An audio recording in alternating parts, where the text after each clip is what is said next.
on a Wednesday afternoon here in Connecticut, and I know that that's not the time zone around the world. So I hope everybody's enjoying themselves, had a great day, or is about to have a great day.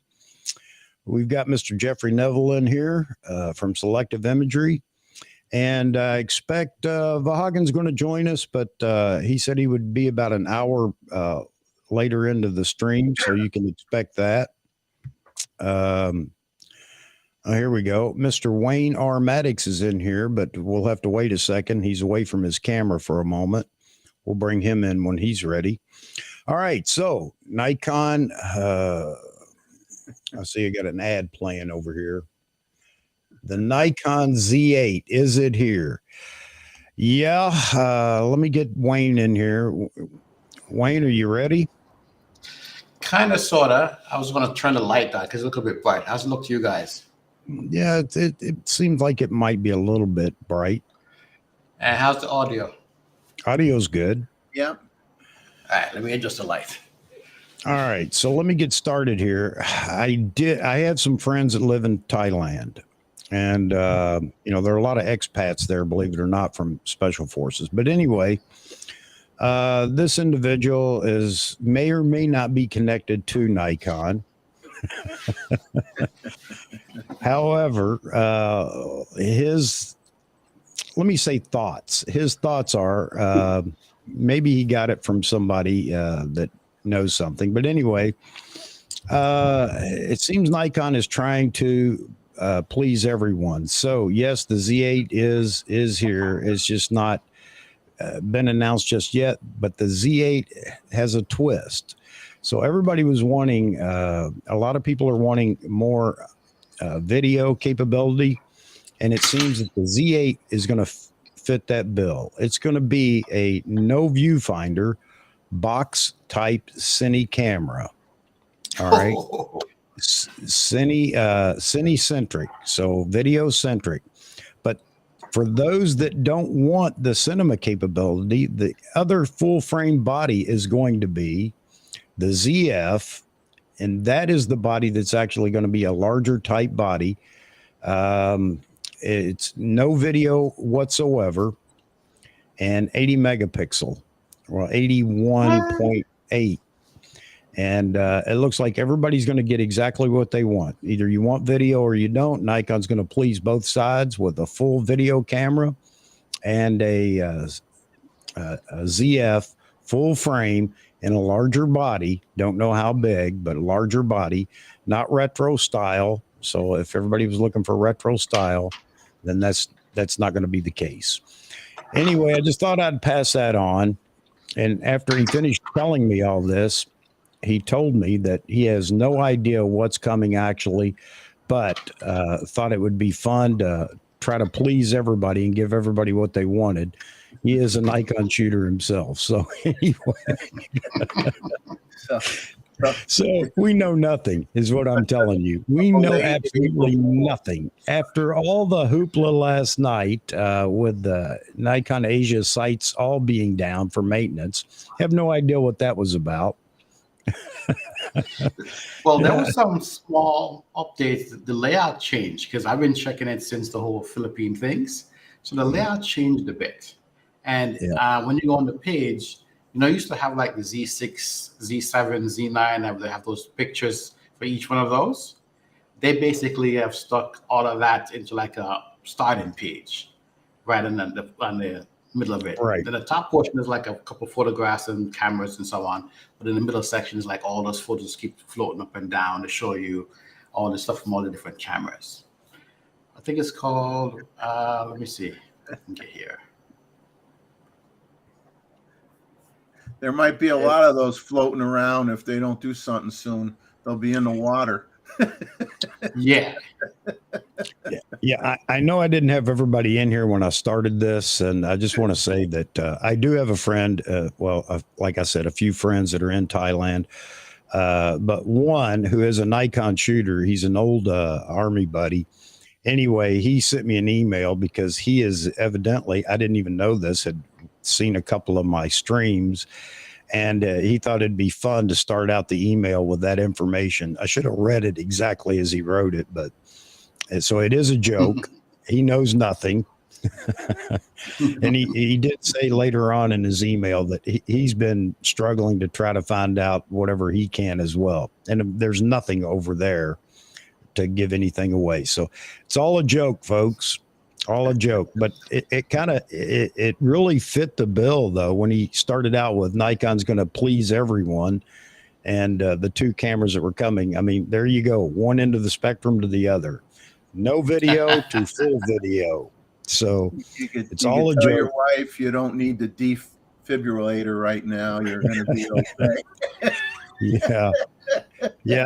I actually thought it was hilarious after I figured out, and it wasn't too long into the email. I figured out, okay, this is just a joke. So, but the sites being down last night, have no idea what it was about. When I put the thumbnail up, I thought, okay, let's be safe rather than sorry. Vahagan and Maz and I, all three, stayed up last night till after midnight just to see what was going to happen. And nothing happened. Absolutely nothing happened. I mean, I didn't expect links to purchase or anything like that, but there was the possibility, because Nikon loves their Wednesday announcements and things. There was the possibility, there was the possibility that maybe some kind of rumor or something would come out, but nothing. So I hope you guys don't hold it against me with the thumbnail. It wasn't clickbait at the time. There was the possibility we might hear something. Excuse me. And we didn't. So we got Daryl in there, Albert, Bob Parnell, Daryl. I said Daryl, didn't I? I see you there, Daryl. Well, Thomas Fox. The other Daryl. Yeah. Thomas Fox. I haven't met you before, but welcome to the show. He says he just checked. Just checked all the Nikon sites are up and running. Yeah, I did that before I actually went to bed last night. So just to see if maybe something had changed or whatever. There was the rumor that Nikon Germany had something up on their site with the mirrorless cameras, and there are a total of 9 right now, but they had a total of 10. And when you click to go to the next line or next page for the cameras, it went nowhere. So, is that just a glitch? Somebody just made a mistake. Somebody's playing a joke. Not a very nice joke. I don't think that would be the case. So I do believe that we are close. Well, of course we're closer than we've been. That's Captain Obvious statement, isn't it? But how close are we? I don't know, but maybe this month. We'll have to see. Ray Powell, how you doing, Ray? Manila Martin in here from the Philippines. Luis, greetings to all. And there were some above here. Jay Perry, how you doing, sir? I just responded to an email that you had sent me about your photo for the photo review that I missed somehow. And you will definitely make the next one, though, sir. Sorry about that. Who is Seraphin? Ted, ATR Bear, J-Rod Photo Art, Hero Shots, Yaman. Man, a lot of people here. Anita Stewart, Nick, how you doing? All right, RS. I want to make sure I mention everybody. Everybody likes to hear their name, don't they? Frames snuck in here too. Frames, yes. Frames is in here. I sent Frames an email or a link if he wants to join. So, well, say it and it shall be. Free book. Six String Brian, how you doing, Brian? Wow, a lot of folks in here. Sorry, I don't have anything specific. Jay Perry from Raleigh. Jay, I will be in Raleigh Sunday night sometime. I'm flying out Monday, but shoot, man, we'll have to see if we can't at least meet or something, if it's possible. Danny Wilson, good morning. How you doing, sir? I like Nick's comment. He says, "Is this where we get the free Nikon Z8s? He needs 2." Chuck's got a sale going on. All right, Frames. I see you there. You're audio only. That's fine. How you doing, buddy? I don't hear you. Hi, I'm good. What's up? Oh, nothing much, Frames. I Hey, don't know if Frames. you followed everything going on last night. There really wasn't anything, but we did get a little bit excited because the sites were down. And hey, right now, just like Yaman said in a comment earlier, we're grasping at straws for anything. That's just how it seems desperate, and it kind of is. And you just got to think that Nikon's, if I wouldn't say they're watching and laughing. I don't think that would be a good look for them to be laughing at all that's going on out here, the buzz around some new cameras. But anyway, that's what we're chatting about so far. How you doing, Frames? I'm good. How are you, Jeffrey? How are you, Chuck and Wayne? Great to see you. Hey, good to see. Good to hear you. I can't Good to say I see can you. see Good to not see you. I'm actually in the middle of editing a lot of pictures and working on a script actually. So I was thinking, um, well, I'll come in for a bit and then yeah, go back to working because I have this small window that I get between 8:30 p.m. to 12 a.m. In the morning. I mean midnight to work on content, and then next morning I have to go back to work and all that. So Well, I hear you. glad to have you in here for your comments. As long as you can be in here, Frames, and don't worry, take off when you need to. I knew that it was what now. It's closing on 10 it's p.m. for you. it's 9:41 Yeah. p.m. Yeah. Yeah. All right. Jeffrey, I'm very curious to hear what you like. He speaks often, but when he speaks, he makes it's either very funny or makes a lot of sense. Like he keeps his stuff hidden. Like he just waits for the right moment, the right sort of comment. You're like one of those guys. Like when I speak, when I'm gonna make an impact. I'm like a So blackjack. I'm like a blackjack dealer. You never know what I'm going to throw out at you. yeah, yeah. I'll tell you. I made a comment to Chuck before we went live, and I just said, with all the other camera models coming out from other manufacturers and everything, and as a Nikon faithful here, not that I don't shoot other stuff, but I tell you, I'm no longer in the mood to have any teasers. I'll tell you, they just got to come out with something and just do it. Yeah. If you tease everybody now when everybody's been waiting so long, it's almost like cruel and unusual punishment to do something like that. I think. Yeah. What's good, guys? Mr. Oh, V. Hagen, how you doing, V? Good, man. How's everybody? Good. You have a good walk this Good. morning? Great. Good walk. Yeah. Yeah, well, we had some fun here right off the bat. I don't know if you were listening on your phone or whatever, maybe. But anyway, yeah. Vahagen and Maz and I were up last night, like I said, kind of monitoring what was going on or trying to.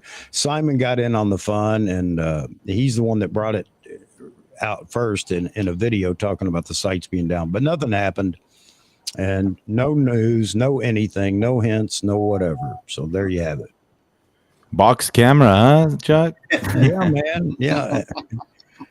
It's going to be a pinhole camera made out of an old Cheerios box. so All right. what I have right now. Hang on just a second, guys. Hang on just a second. Let me bring Daryl in here. First time on the show, Daryl, and I think, isn't it? Yeah. It is. All right, I great. brought the right Daryl's- shirt for it too, right? Yeah, exactly. Yeah. Daryl is my neighbor actually up here. So glad to have you in here, Daryl. Let me get back to Frames. Frames, what were you saying? So a couple of things. I just want to give you a very interesting subject to probably talk about.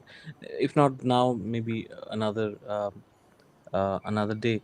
But before I go to that, my screen here is I've zoomed in and I've filled in my screen with Jeff's window, and I'm looking at that, big bazooka lens behind him.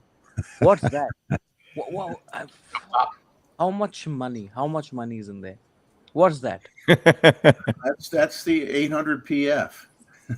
Oh, okay. Oh. Oh my god. Oh my- And what's on the right of that? Yeah. But that little one? Yeah. Oh, that one. Yeah. What's Oh, that? this is just something that came with an old camera. This is nothing to brag about.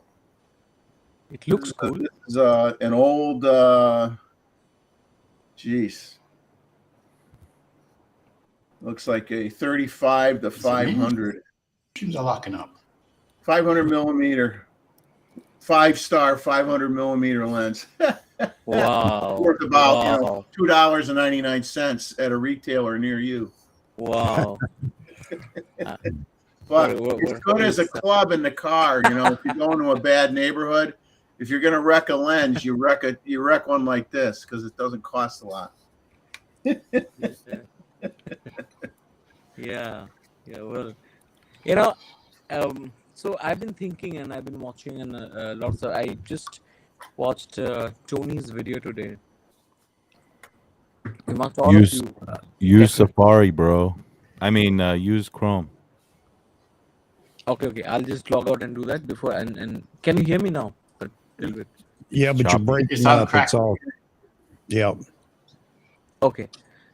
Then let me We'll come back. hold your Tony and Chelsea comment Yeah, until yeah, then. yeah. All right. Yeah. All right. They're Let me probably trying to jam your signal. hold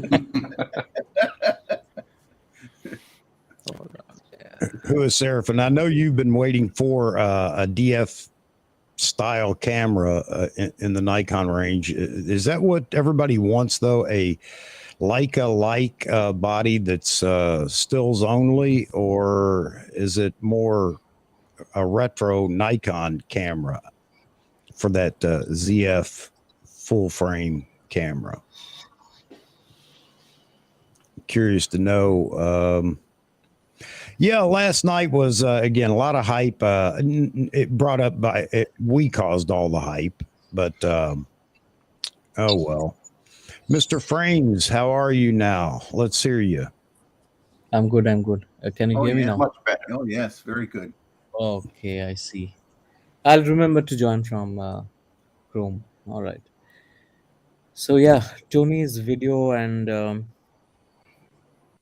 so essentially they showed how it's not only about what AI can do right now, but I think why that video is very interesting is because they talked about the improvement that they have made, Mid Journey especially, has made in the last 3 months. They said, okay, apparently 3 months back they had done a video and that said that it's AI is not there yet and all that, but they showed the results, their prompts, the text prompts, and the result out of those text prompts on Mid Journey, and within 3 months, uh, it's crazy to see what is. And they even asked the AI to actually give them a picture of the wedding, and it did.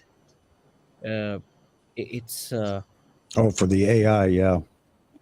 oh my god! I mean, it's you should all definitely watch it. Look at this Lindsay model right Adler's here. got. Yeah, that's a Taj Mahal behind me, by the way.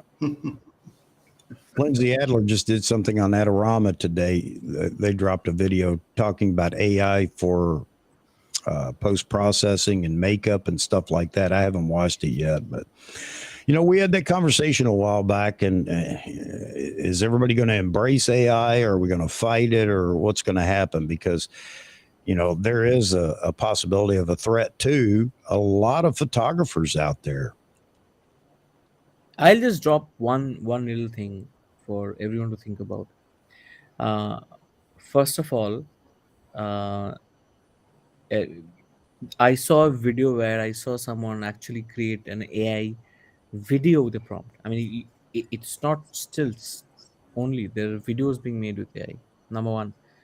Um Number two, I think the pace of improvement is crazy. Yeah. And but there's one thing that I should definitely talk about, because Tony is talking about. I don't think quality is going to be an issue very soon. They'll figure that out. But do you want to feed your face? Do you want to feed the AI with your face? The same face that opens your mobile phone and therefore an app. Good point. Good point. Yeah. Yeah. I mean, you put your face there, and then what happens? Yeah. I don't know how accurate it is. Who knows yet? I think with the advancements in technology, I think it can get to a point where it could do that. But I don't know what the face recognition does in the phone for opening the phone. I don't know how extensive it is or whatever. I think it's Yeah, I gotten want better over the hey, years. frames. Yeah. I want an AI of this, man. Is that French? Stop, Yeah, stop, look at stop that. trolling me now. No, stop it, Val. No. Look, We've got a lot of comments coming in here. I'm curious with Edward's comment about the 25th or 26th. So why did you pick those days, or what's significant about those days, Edward, for the next possible? I hate to say it that way, but it's the way to say it. Next possible Nikon announcement or whatever. I'm just not sure what the significance is. Hey, while we wait for his comment, Daryl, you see the little snowflake icon, the gear icon? If you click that, you can go in and mirror the camera. Somebody had mentioned that you're reversed on screen. Yeah, I guess. Yeah, it was fun to read your shirt. I had to kind of like think backwards. Where is that? There's a little gear icon down It's there. the mirror. It's the mirror universe that Daryl lives Gotcha. in. He's visiting us temporarily. Jeff, Mirror stop it now. camera. So There yeah, you There go. you go. Is that better? Now can you Oh, read? yeah, Sure. now we Yeah. can read the Yeah. shirt. Iconaholic. Yeah, absolutely. That's much better. All right. So we've got everybody in here. I don't know about AI. We had a long discussion about that. Actually, a pretty fiery discussion about it. You have those that say it's not going to change anything, and there's still going to be an absolute need for all the photographers that we have now. And I'm not talking about amateur photographers could care less. Hobbyists could care less, really. They're still going to produce what they want to produce and how they want to produce it. They're not selling or whatever. But I just see that it could have an impact on wedding photographers. And you got Vahagan in here now. Maybe he can share his feelings about it. But it's either embrace it, and the way I see it, it's embrace AI, figure out how you can make it work for you, or just let it run its own course, and who knows what happens. So let me paint a scenario for you. yeah. Okay. Imagine a wedding, and the couple doesn't want to spend money on photography or stuff like that. They take crap pictures, or others take crap pictures of them through on their mobile phone, which are every year getting better. Okay.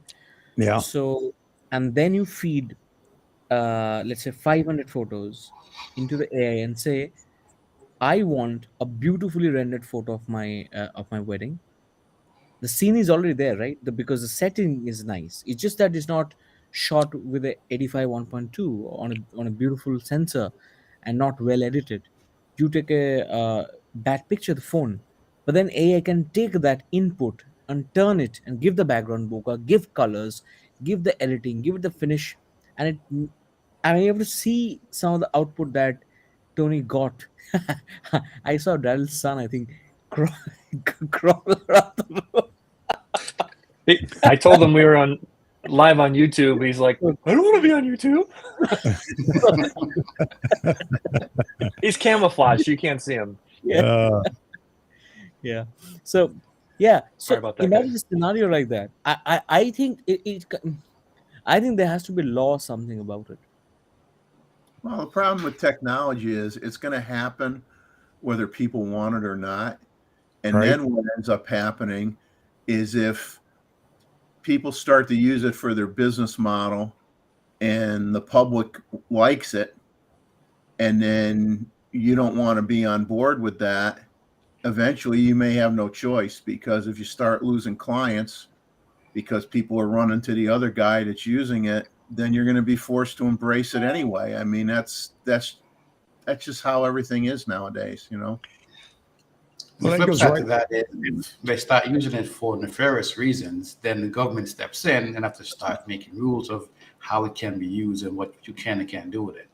Yeah, there seems to be. I mean, there's a lot of controversy over AI. Period. And how intelligent can it get? That's a whole other conversation, and not for photography. But sticking to photography, how's it going to affect the photography world and things like that? Because it all comes down to what the client wants, and if the client gets what they want, via AI or a photographer's camera or whatever. That's where it begins to hurt the profession, in my opinion. I don't know. What do you guys think? Well, yeah. If they could go to someone who, let's just say, doesn't have a big investment in camera equipment to give the best results, and they can use something that's really cheap and fake the good results and charge a lot less money, it's going to hurt those who, are doing it the more traditional way and have invested into having the gear, because the other person might say, well, I don't see a difference and I could pay them half of what I would pay you. Exactly. And that's where the problem will happen. Well, I made this comment the last time we were talking about this, and I don't know if it's if it can be done or not, but my comment was, what if somebody just goes in with a cell phone, takes a bunch of photos at a wedding, and then goes home and throws them into AI and says, here, make these beautiful with whatever conditions they want to set or whatever. And again, it's the client that's, paying people. But Hot Rod in Daytona says AI is just another tool, not a replacement for human creation. Absolutely. I will agree with you 100%. But we're back to what, a client, what do they care? And I understand that, photographers, wedding photographers and such, they're able to pose and set things up. They catch the moments or whatever. And I'm not trying to scare anybody, but this is a bit scary, AI as, on the whole. So is it something that we can embrace and try to corral or whatever? There's another comment down here. I'll find it here in a minute. People get some of the general public sometimes gets very upset in recent years over an image on a magazine cover, and they'll say the person doesn't look like that. It was too heavily overdone in Photoshop. So you have Photoshop haters, so you're going to have AI haters too. I mean, Yep, you're right. Hero says most people are happy with phone pics these days. That's so true. It is. Yep. I think the harder you try to fight it, the worse off you're going to be too. Just kind of embrace it and work within it.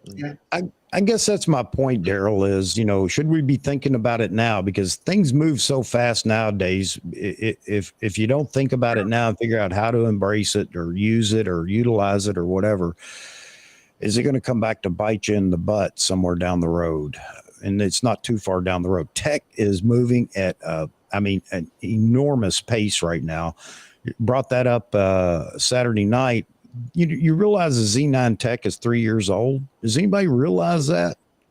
Has anybody even thought about that? The hardware. I'm one that kept saying that. You want to say it's layest and greatest, but it's not. It's 3 years old. Go ahead, Wayne. Yeah, I said that in a couple of chats with people online in saying the Z8 has to surpass the Z9 because the tech in the Z9 is old. It's considered old at this point. And I know people think about the development time. They're thinking about release time. This thing has been around way before that, before even tech has been developed. Right. So it's old. Once it hit the streets, it's old. It's done. And they've been tweaking it to get it better over time. But still, you can't say, hey, the Z9 has to be the top thing and nothing else should surpass it. When technology has moved on, Sony just proved that they are putting tech in their lower tier cameras that are better than the stuff that costs $4 or $5 grand. That was only a couple of years ago. Well, and that's the whole point about the Z8, and everybody wants, we want to live in the old world, the old DSLR and film world. That's where we want to live. And technology is moving so quick that we can't live that way anymore in the camera manufacturing. That's why I think that the Z9 has had so many firmware updates. I mean, tech continues to move forward, and they've done a great job, I will admit, in keeping that up to date. but there's new tech that can't be put into the Z9 via firmware. And that's some of the things you're going to see in the Z8, the Z6 III, Z7 III, ZF, whatever. And people are saying, well, no, it can't exceed the Z9. That's the flagship. I got news for you. I think it will exceed the flagship in many ways. So get ready for that. Well, Okay, they're the gonna more have to tech, do the it. more tech you put in a camera, it's more prone to glitches. And you know, I don't have time for glitches and freezes and all that stuff. You know, I gotta Well, go keep in and mind shoot. something, V. You're saying it's prone to glitches, but these things have been tested before they're let out. Yeah, there's still They can't glitches, put man. something out. And then you say Z9 is old. Old to who? I mean, there's really nothing out like the Z9 right now. Well, there How much is, more? No, but it's There is How much? always coming. How much more of a better camera do you need? Well, it's not a matter of need, dog. It's not a come matter on, of need. V. Well, Wayne, Can I- Wayne, can I- hey, Hagen, Wayne doesn't like buttons. That's the problem. But my point is, my point here, gentlemen, is does Nikon hold it back if it's available? And you got to Chuck, know that it is available. Go ahead, Chuck, Frames. it's not about that, by the way. It's not about Nikon holding it back. So let me ask, so how much of a better camera do I need? Does the Z8 needs to be? Vagan, we Yes, all need the Z8 to be slightly better than the camera that you're very proud of right now. I agree. It needs to be better than your Z9. No, it's going to be a mixed bag because it's not going to It- have the battery because capacity. It's not going to have it's, certain and things. I'll tell you, look, instinctively, every time you're bought into a system or a camera, we want this to remain the best. But the technology will move on. Z9, Yeah. Z8 will not be a unibody camera, but it will likely to be better in some respect than the Z9. Oh, yes, it will. Absolutely. It'll be a mixed Then, bag. Some things will be yes. better. Some things will be dumbed down for Imagine. Yes. price reasons more than anything. Imagine the will- plight of the A1 owners right now. They've been Yes. complaining for the last 1.5 years. I hated that I'm the flagship owner, but some of the other cameras are better than my camera. Well, you'll have to buy the A1 Mark II, because those advancements will be given to you in that form. So I think And it will have everything. yes, and I think it is that thing that I've always seen in people who are very attached to the Z9. As long as you have 100% of Nikon's capability in Z9, people are fine. But if you have that one thing that the Z9 doesn't have, but let's say that there's a possibility of Z8 having it, there's this, no, why should it be slightly better off than the, slightly better than the Z9? That's the Yeah, I mean, Well, there because that's are- what I'm saying right now. If you're thinking about certain things that the Z9 can do, you guys have been perusing the patent stuff.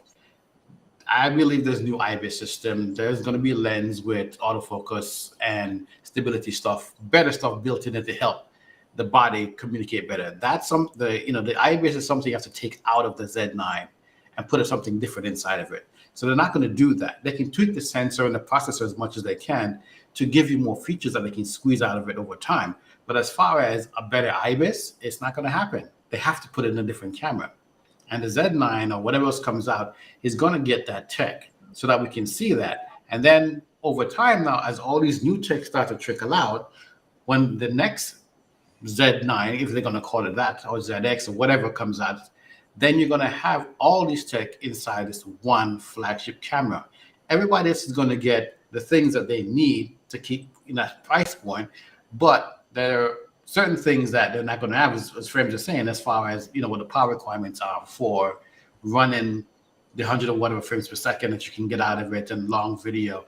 The other guys are not going to have that. See, we're stuck in old thinking. We're stuck in old thinking about how things developed over the past, many years. And with technology today, they're just, it's like somebody in the R&D has an epiphany and says, what about this? Next thing you know, there's a new processor that can do that. And that's what I'm talking about. Yeah. The Z9 is a fantastic camera, but again, it's 3 years old. And Fell says they made the Z9 up to date through firmware updates. They did as much as they could through firmware updates, but we don't know what a new processor or a new sensor or a new whatever will do to improve that even more. And that's my point. And is Nike, Canon's not doing it, it seems. Sony's not doing it, it seems. And is Nikon going to continue that? Meaning you may get a camera that exceeds the Z9 in quite a few areas. Yeah, Jeffrey, you're right. Battery is always going to be an issue. Power is always going to be an issue. But, even that tech may be moving forward faster than we think. And, batteries may not become a major issue here in the next, few years. So does Nikon say, you know what, we've got all this right here with us right now. Do we build a new Z9, an update to it, or do we put it in the next camera? Do we hold it back and let somebody else show this technology before we do? Because the Z9 brought new technology to the table for all manufacturers in the shutterless realm. So it's interesting. It's an interesting time. Well, like you said, hardware, about, you like, can the update firmware, you can't update hardware. So you want to put a better OLED in a camera, you put it in the Z8. Okay, now you got a better OLED than the Z9. So what? Big deal. Does your Z9 turn into junk? Absolutely not. Can you see a good image looking through it right now? Absolutely can. But if you're going to update, you're going to change hardware stuff as it comes along in future cameras, and then eventually you'll get a Z9 Mark II or whatever you want to call it, Z9S, and then it'll suck in all that other few things that got put in from the other camera models, plus some, and then it'll once again leapfrog technology-wise, and then it'll trickle down again, and it's the same routine. It's just the same stuff all the time. I have a question for Frames. Frames? Hey, you you mentioned that A1 owners and users are complaining about that camera. oh yeah. What are they complaining about? So there are many things, but let me begin with the breathing compensation, because A1 has some of the best video capabilities in the Sony system, and they use it as a proper hybrid camera. The top tier professionals use it as the top tier this thing. But the A7 IV, the entry full frame right now, I won't say entry, but okay, Yeah. that has breathing compensation, but none of the other cameras have. The FX3 today, I think, or yesterday, got it through a firmware update. For the first time, they pushed that capability to another Sony body. The A7S3, mind you, did not get it. The FX3, which is the video version of the same camera, A7S3, got it. So Got it. Sony is clearly thinking a lot before allowing this capability to be sent into these other bodies. And so far, they have decided not to do that for the A1. I don't know why, but they are trying to. Maybe there is a A1 version 2 which is coming in very soon. So they don't want to, sort of. So that is just one of the advancements. You have many other things. For Right. example, if you use LUTs, now in the new $2,000 uh, vlogging camera, the ZV1, you can actually apply a LUT on your log profile and see how it would actually look. Yeah. They have anamorphic de-squeezing facility in that same camera. Now Yep.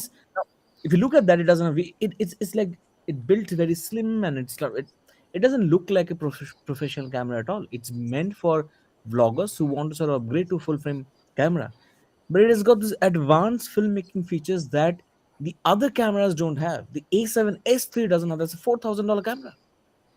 So the Well, question And think is, about the frames. Let me disrupt, since I do own the Sony and I have the A7, sorry, the R5 and the FX30. The FX30 came out with the active stabilization on it, which is really good. The A7 R5 came with a next level stabilization, also active stabilization. But then the ZVE1 give you this advanced Yeah. active stabilization, Dynamic which stabilization. Yes. exactly. So you walk and it's like the Lumix camera that just came out. So there's certain things that this little camera has. And for me, you just spend this much money on both of these cameras. I guess like, then why aren't they pushing the firmware update to get it to my camera? So I understand the A1 guys. But yeah, you're right. Sony could be coming out with something new. Yeah, it's what they call in the manufacturing business planned obsolescence. Yeah. Yeah. Okay, you get to And a I get point where you decide what you're not going to put any new widgets in anymore because you want it to kind of go away, or you're either going to let it just go away, or you're going to come out with a new version, and But- so you're not going to make the old one any better anymore. It's just going to stay where it is, and you're going to come out with a new version. But you know But if what? you Nikon can't take doesn't it do that. though, they'll do a firmware update. Just like Canon's been doing with the C70 and R3. You know, C70 is somewhat obsolete, but then refreshing it by giving it firmware updates and activating new features that people said it couldn't happen in the earlier stages. But here it is. It keeps getting updated and keep having more features squeezed out of it. So I think after they do the A1, 2, then they will basically do a firmware update later on to offer some of these things. But they want to make the money in the new camera. Well, that's one of the things going on in the Sony camp too. Is they're asking for more firmware updates and they're not getting it. But you know, and they I know some have said that Nikon's producing all these firmware updates for these cameras, blah blah blah. Well, that's really kind of new for Nikon. Nikon hasn't been so readily providing firmware updates over the past 10 or 15 years. Yes, they have provided a firmware update, but nothing like right now. So I know that's part of the folks in the Sony camp that are talking about, some of the disgruntled folks are talking about firmware updates and what it can bring to the cameras that exist right now. And maybe that's just it. Maybe the firmware updates aren't going to carry it much further, and it's going to be time for new hardware. I don't know. I have a point here to what Jeff said, and this Yeah. is also for Vagan.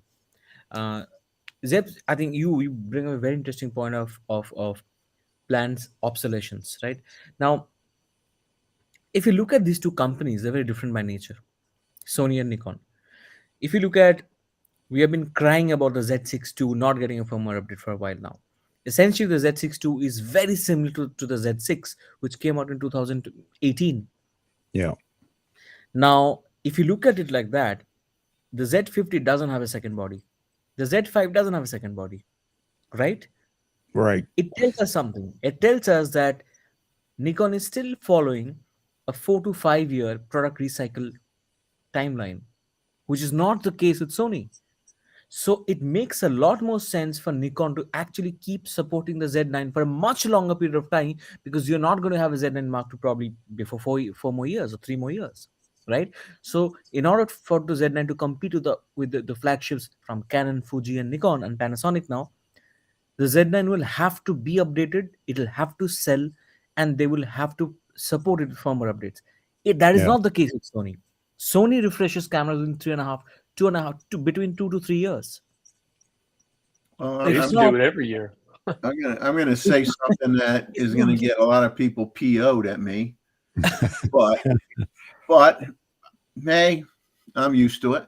But remember when the Z9 first came out, I think everybody, there was so much pressure on Nikon. I mean, they had gotten into financial trouble.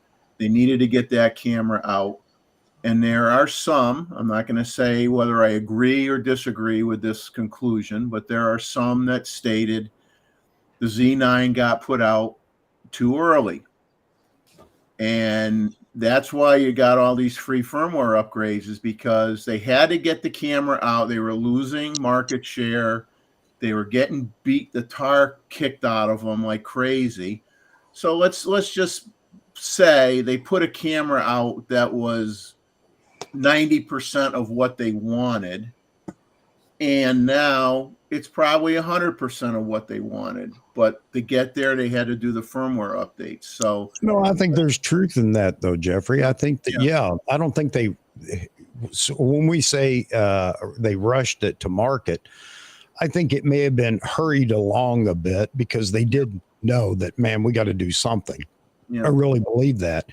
I think they had a 90% solution and they chose to go with that and say, okay, because what's left now that we can manipulate is all firmware, updates and things like that. So, but again, now back to, I want to keep this centered around the whole point is technology and how fast it's moving. Wayne's going to bow out for just a second. He'll be right back.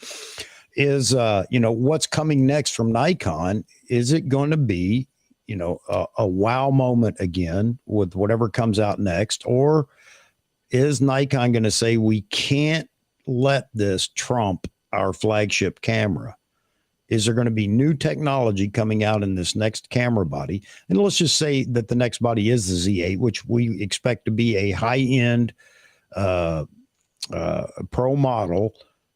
Is it going to trump the Z9 in some ways? And a lot of people they just don't want that to happen, but it has to happen, especially now, because we're not in the DSLR days where that flagship was a great camera, but even then it couldn't do a few of the things that the D850 could do.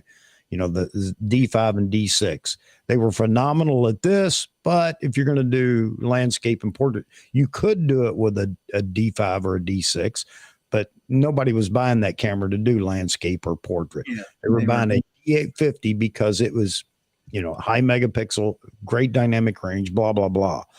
Yeah. So that brings us. I want to answer that. I think it's a fantastic question. I mean, I don't know where you get these questions from. you have a very busy, obsessively thinking mind. Great, but so the question is, yes, a lot of Z9 owners want to feel like I have the best Nikon camera, and that's a very valid emotion to have. Yep. The question is, can Nikon afford to keep the Z9 as the best tech that they have in the stable for the next, let's say, 2.5, 3 years? I don't think they can. Yeah. R1 is going to hit the market. I mean, don't forget it. A1 is likely to come in next year. What? How long are they going to wait? A1 Mark II will come in very soon. Yeah. In that context, the Z9 tech will have to very quickly trickle down to the rest of the Z bodies. So that level of technology will have to be common for the Nikon line. And then the Z9 will have to go upwards. That's the only way they can maintain a market share in a declining market. Yeah. Yeah, I have no doubt in my mind that the Z8 is going to have some technological advancements hardware-wise over the Z9. But I think that in the end, when you compare the two, you're not going to you're not going to be saying to yourself, gee, I paid $1,500 more for my Z9 and oh my God. And you're still going to see the value in what you spent. So maybe it's time we get away from flagship terminology, period, because what's a flagship to one person may not be the flagship to another. The days of remarkable everything in the flagship version are now gone because of the technology again that exists, and it's being passed down to all the lower tier models. Would it be fair to say that a Z8 wouldn't be a lower tier? I mean, it's going to be a phenomenal camera for what it does and what people want that don't want, the Z9 capabilities. Maybe it's time we got away from flagship. Maybe you have several flagships. We've always had a flagship and all the tech trickled down. Are we moving away from the tech trickling down to now new camera bodies have to be better than? Well, but with the flagship, it stood its ground for the longest time, and it was later that technology would trickle down into other bodies or whatever. Nowadays, again, I don't think There's only flagship. so many chips that they're going to make. There's only so many sensors that are out there. Those are the two main things hardware wise. Because let's just say that Nikon produces this 80 megapixel camera that so many people do want. I don't, but anyway, understand that there are a lot of people that want it, and it becomes a marvel of technology, and it comes out. Is that going to be the flagship because it now exceeds the capabilities, not all, but many capabilities of the Z9? Let me What does throw flagship I think it muddies the waters is all it does. yeah. What does Muddies the flagship waters. do now? No, we need a flagship is it's good to have. It's marketing, 101. It's good to have that. But hey, frames, the A1 2 will soon be here. The R1 will soon be here. The A9 III maybe. So Nikon's gotta step up, man. We need these cameras like tomorrow, like yesterday, actually. Fully agree with you on that one. Yeah. What I want to say when I throw a monkey wrench into this thinking is video is a big thing now.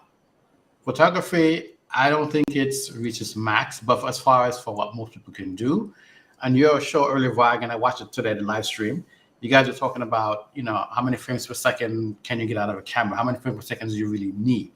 And at the rate that, the Z9 can shoot right now, making anything higher than that, for raw photos, it's cool, but then you have to go cull through these files. So I think the big thing is going to come from the video side, which is what the ZVE1 just kind of showed. So now you have that thing in a small camera. Now you can stick it inside bigger cameras and have that same reframing feature inside of it, advanced, what's it called, dynamic stability. So you have all this new tech now that can be in the bigger camera. They can record for a longer period of time. They can give you higher quality video, 8K, 12K, 60 frames per second, 120 frames per second. Those are the next things that are coming to camera, because the photo side of it, are we going to look for cameras going to shoot 240 frames per second? No, I think on the photo side of things, the big thing people, and this is my opinion only, quote unquote, is improving the dynamic range and increasing the bit rate. You can increase the bit rate. You can improve the dynamic range. So those are two things that I think kind of somewhat get ignored a little bit, because everybody's just talking megapixel races and frames per second races, and you really need to get dynamic range and the bit rate and competent video. When you take mechanical out of the equation, which we have now pretty much, I mean, everybody probably agree on that. Then it turns into beating physics. And can AI defeat physics on many fronts? We talk about dynamic range. You see where I'm going with this? Is that a possibility down the road too? I'm just trying to stir it up here, because all these are concerns or conversations, but how much will AI affect what we can't do physically anymore? How can AI step in to solve some of those problems? Is that where we're heading with cameras? Just look at the phone space. Cell phones are doing things that we never thought that they could do with shallow depth of field. Yep. That sort of low light. I mean, and look, this hurts all of us as photographers. We don't want to see the tactile part of photography go away and the thinking part of photography go away. And you know what? We can choose to ignore it all and stick with our, I see in the chat over here, a lot of people talking about, drunk wedding photographer talking about, that's why he offers film for weddings as well. And I think that's great. But, and we can stick with that. We can stick to what we enjoy. But how much is AI going to affect with technology, going to affect manufacturers and what they can do with cameras? Yeah, you'll have an AI on your mode dial, along with the manual aperture priority shutter, manual program, and AI. No, but I agree with S. Bregg's comment there. I'm all in on that. I don't think Nikon should come out with a high megapixel camera, which would be the Z7 III, but I'm all in on the 35 to 39 to 45 megapixel on a Z8. That's what I want. But hey, any of you guys seen that Peter McKinnon ad on Instagram where he's doing something with that out of focus eagle shot? You guys see that? No. No. Well, yeah, that's AI. I think he's promoting the software. But man, I don't know about all this AI stuff, man. I don't know, man. It makes your head hurt, right? No, I'm not buying into it, man. Okay. Embrace All it, right. Vahagan. All right. It will be good for people who don't want to get into the art of photography. They just want a nice picture instead of working at it. And there's a lot of people out there that are like that, unfortunately. That just want a nice picture. They don't want to put the effort into. You hear it all the time on forums that, Z9 forums are probably the biggest, where you get people that complain or ask questions, and you can tell from the questions that they're asking that they're fairly new to photography. How do you change modes, things of that nature. Yeah. So, but with that, with the being a photographer and feeling good about an image that I've taken, personally, it feels good to say, damn, man, I really got the shot in focus. I really captured this shot without any AI, without any editing. I mean, that's just a part of me is just saying, is that all going away? 100% with you. That's That half is the battle for me. That's half the battle. We're the minority, I think, is the point I'm trying to make. There's still going to be a market for photography, but you want to say 2 words that get nature photographers ticked off the most? 2 words: sky replacement. Yeah.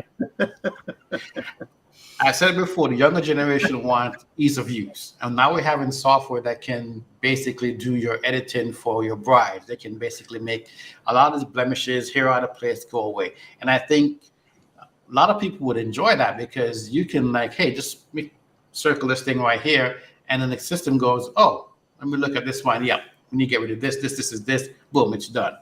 Usually you're doing sliders and you're doing brushes to try to get rid of all that stuff. But it will cut down your editing time significantly if you can do a few of those things. So right now, seeing this AI thing, it doesn't make sense. But then when you can put in the software and you can get that to help your work and cut down on your workflow and for time, it's going to make things easier. People are going to adopt it eventually, and it's going to become part of it. The next level now is younger folks who just doesn't want to do anything, and it's like click, click, click, fix everything. Well, it's kind of an oxymoron in a way because a working pro doesn't necessarily change camera bodies constantly. They have to justify it.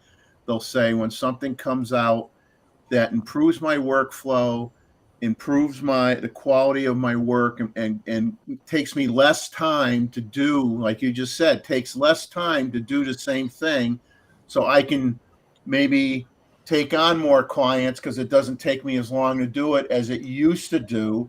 Well, that's what drives a lot of pros to eventually buy a more modern camera. And in a way, one can argue AI is going to potentially offer that same thing, allow you to edit your photos quicker and do things quicker and free up your time, and you can have more clients and make more money. So it's just kind of funny. It's almost kind of like the same thing. At some point in time, it'll come to a head and people will hit that crossroads and have to decide what they want to do. Jeff, and isn't Panasonic already doing something with having like LUTs inside the camera that they can basically pre-edit in the camera already? That's new. Yeah. Well, Sony's saying we can add some LUTs into there. Now, Panasonic is like, here, you can edit this stuff, see what you like, put it in there, the final output, LUTs already applied, you're done. Yeah. Hey, hang on That's a second. the next level stuff. Hey, Mods, you didn't miss the Z8 rant. Don't worry about that. You're breaking up. Bragg, S. Bragg's talking about 60 megapixels. They don't need blah, blah, blah. I understand that. I feel the same way, but you know what? If people want it, I hope they get it. Now I want to point out here 9 frames per second. I mean, 9 frames per second is so 10 years ago. Yeah. Now frames per second isn't limited by shutter or anything, at least in the Nikon line, and everybody that offers electronic shutter with physical shutter. You're absolutely right. We just lost Wayne. We're going to bring him right back. You're absolutely right, and it's just a matter of processing speed and pipeline now. So yeah, so the people that think that we can't have high frames per second in a camera, that would just be the manufacturer limiting how many frames per second, in my opinion, because they can do whatever they want now with the processing speed and everything else that's going on. And sensor design. If you look at that new, yeah, absolutely. No, you're absolutely right. Where did it go? Here you go. So, and I haven't checked yet. Nikon Rumors just posted Z8 coming early May. So here we go again. All right. One of us should have been tasked to stay on their site while your show was on, I guess.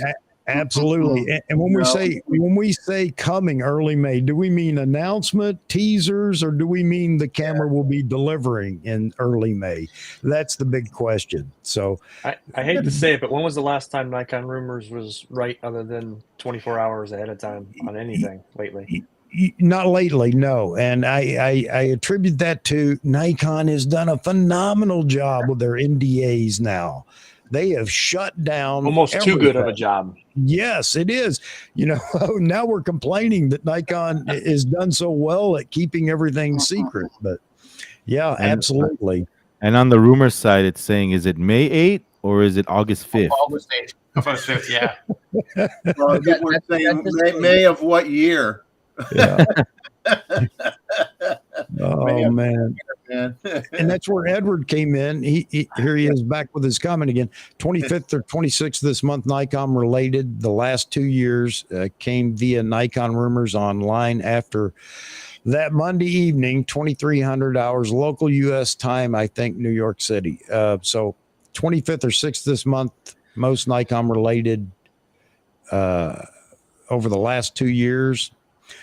I'm trying to put it together here, Edward, but so 25th or 26th, would that be the announcement date and then early May delivery? I hope that Nikon can do that, but we don't know anything right now. I need a help, Chuck. Yeah. Hey, since we have Frames on the line here, hey, Frames, spill the beans, bro. What do you know? Oh, now you want me to spill the beans? Spill the beans, bro. Nice. I will do that, but before that, I have a question to ask Chuck. I don't know how, because you are the live chat expert. I want to ask you how to do a proper live chat. You are on a topic on Z8. I have something to say about that. I can verify. I can tell you whether Nikon Lumos is right or wrong. Tell me. But this is the conundrum. I have something to say about what Jeff said a while back, and when he talked about a critical point about AI. Do I go back to that now, or do I talk about Z8 and then come back to that? A critical point? No, hold the Z8 for a minute. Go through the AI for a minute because I got to run and get my coffee and take a leak. So you go, you go right ahead, brother. You go right ahead. I thought you had a more logical. You will come at it from an expert's point of view because you're the expert. You're telling me you have to go to the and come back. Mike doesn't care about the AI. He wants to know about the Z8. Exactly. Chuck put a garbage can in front of his desk. Okay, come back. I'll hold it till then. Come back. Okay. Hey, Chuck. Yeah. Somebody in Nikon Rumors comments put Chuck talks in the house. Huh. Is that you? Wow. No, a guy named Robert. Okay. Robert Daniels, is that his name? I don't know. Who else? I heard somebody believe. Uh-oh. Now we're in trouble. All right. Let me bring in Mr. Joe Man's Land, and I'm going to make this quick because I don't want to miss any of this. But Joe, before I bring you in, Frames has the floor. He wants to talk about an AI piece that we passed over real quick. Sounds Welcome, great. Joey. All right. Hey, Joe. What's up? Hey, Frames. Welcome, guys. Joe. Frames Thanks, guys. TM. Nice to see y'all. Joe Joe, is man. looking even younger today. What? Can you? Because I was going sick on, for Joe? a week and I Oh, lost yeah, a every bunch of time I weight. look at Joe, I think I'm looking at like a 14-year-old kid. I don't know. Yeah, man. Last no. Oh. 2 weeks back, I said he was 19. Now you You think he's did. 14. Hey, Joe, are you Benjamin Buttons 2.0 or what? It's going backwards. This is why I come on this. It's not to talk about cameras. It's just to get the praise of you fine gentlemen. Oh, jeez. And then you know you're in trouble when they call you a gentleman too. That works. No. Like, Is- it's okay. is- Friends, is go Joe ahead. from- It's is much Joe- easier to not find here. older It's guys easier than it that is way. younger guys when it comes to Joe, photography. Joe, that's are you for from sure. are you from Canada? Pardon? Are you A, from- A, Oh, Canada. oh, You're from Canada. Canada? Oh, or yeah. from- no, my pronunciation is probably wrong, but you're from Canada or from US? Canada. Canada. Yeah. I'm just north of Montana, up in So Alberta. he's always going to be polite, but you just have to catch what he means behind his politeness, correct? Oh, yeah. It's veiled comments of hate, always. He has ice skates hanging in his closet. Yeah, I've never seen Actually, you. I've never I seen have you a- pissed off, Joe. I have a scar on my hand from when I used to work at a skate shop and I burned my skin off on a hockey grinder. But the ironic thing was I can't skate. So, Wow. yeah. Anyways, go ahead, Frame. Sorry, I didn't mean to derail the conversation, folks. No, it's cool. It's cool. So Jeff, you said that you said it's about embracing and how to use AI and all that. See, AI in photography is not like improvement in a camera. You have to write a text or just say, "I want a picture on the Vesuvius. I want the Vesuvius going berserk behind me, and I want to picture with my wife kissing me." It'll do that for you, and it'll look realistic. You can you can't actually shoot um, a cat wearing a astronaut suit and walking on the moon, but the AI can give you a picture that looks exactly like that. And tomorrow, very soon, we will it can generate a video of that. So that's how it is very different. Yeah, and And you go to that extreme though too. Everybody knows it's not real. no, but I don't have to go to that extreme. I can just choose a location and say, you know what, right? I can be busy and I don't have to pose. The AI can actually generate a bunch of pictures for me from bad pictures. Let's say I give it a reference point. I feed it 10 pictures, and I describe the rest of it. It'll do that for me. So what I'm trying to tell you is that what I'm going to trying to say, not to tell you, but what I'm trying to say is that, and I talked about what the future of camera is going to be and how future cameras, especially Nikon, should do. What Nikon should do about 2 months back, and I started talking about it. Remember Amar? He almost came on the camera and almost came straight towards me and said, "Have you ever?" I was talking about Leica, and he said, "Have you ever touched a Leica?" And this just went on, and I had a huge problem with that sort of this thing. But what I was saying that day is the future of camera is not professional, and I'm talking about 10, 15, 20 years from now. The future is camera is passion, and some manufacturers know that. Fuji knows that, Leica knows that. So their strategy, make camera for passion. Because what can AI give you? The AI can give you a picture of osprey catching its prey. It can. You just have to describe it and feed it a few pictures. What it can't give you is how you felt while shooting it. Yeah, what Right? that says though is if someone it for the creator, for the creator in me, Yeah. I would absolutely hate that. Yeah. No, yeah. No. You're sucking the soul out of me if I'm going to put a bird in the osprey's claws through AI. To me, okay, now maybe the person who wants to buy the image doesn't care, which is sad. They probably won't care, but I would care. Yeah, I agree. I agree. You will care. But the point is, Yeah. clients don't care. You said that if someone just wants a nice picture, Yeah. Daryl said that if someone wants a nice picture, they just use it, and that's our clients. Your Yeah. client wants nice pictures. They don't care how you feel while shooting that wedding. They don't feel your passion. They just want the end result. So therefore, the clients, whether they're product clients or event clients, or probably not events, that'll take a while, because there are rights involved. If they're actual performance performing on stage, but wedding clients, I don't know if they really care about the process. What they know, what they care is about, is the end result. Now, therefore, Yeah. we can then talk about authenticity, authentic product of products, audiovisual products, and not authentic audiovisual products. That's number one. The second thing is, what's your experience been while shooting? And therefore, I think camera market, that it's going to get more and more enthusiast and non-pro, and I think But Nikon knows that very well. yeah, but isn't that how it's always been with the point and shoots? You know what I mean? I mean, yeah, but then point and shoots could not actually capture a wedding. AI can. You know what's funny, man? I see more and more pros using iPhones at shoots. Yeah, yeah, yeah. That is crazy. I mean, they have their couple shooting and they're using their phone. That's amazing. Well, I That's a think good there's thing, also actually. That's the Well, next they level. obviously don't. Obviously, they don't plan on making any good sized prints. yeah. Well, I think like there's a lot of musicians in here, right, folks? I know that V plays drums.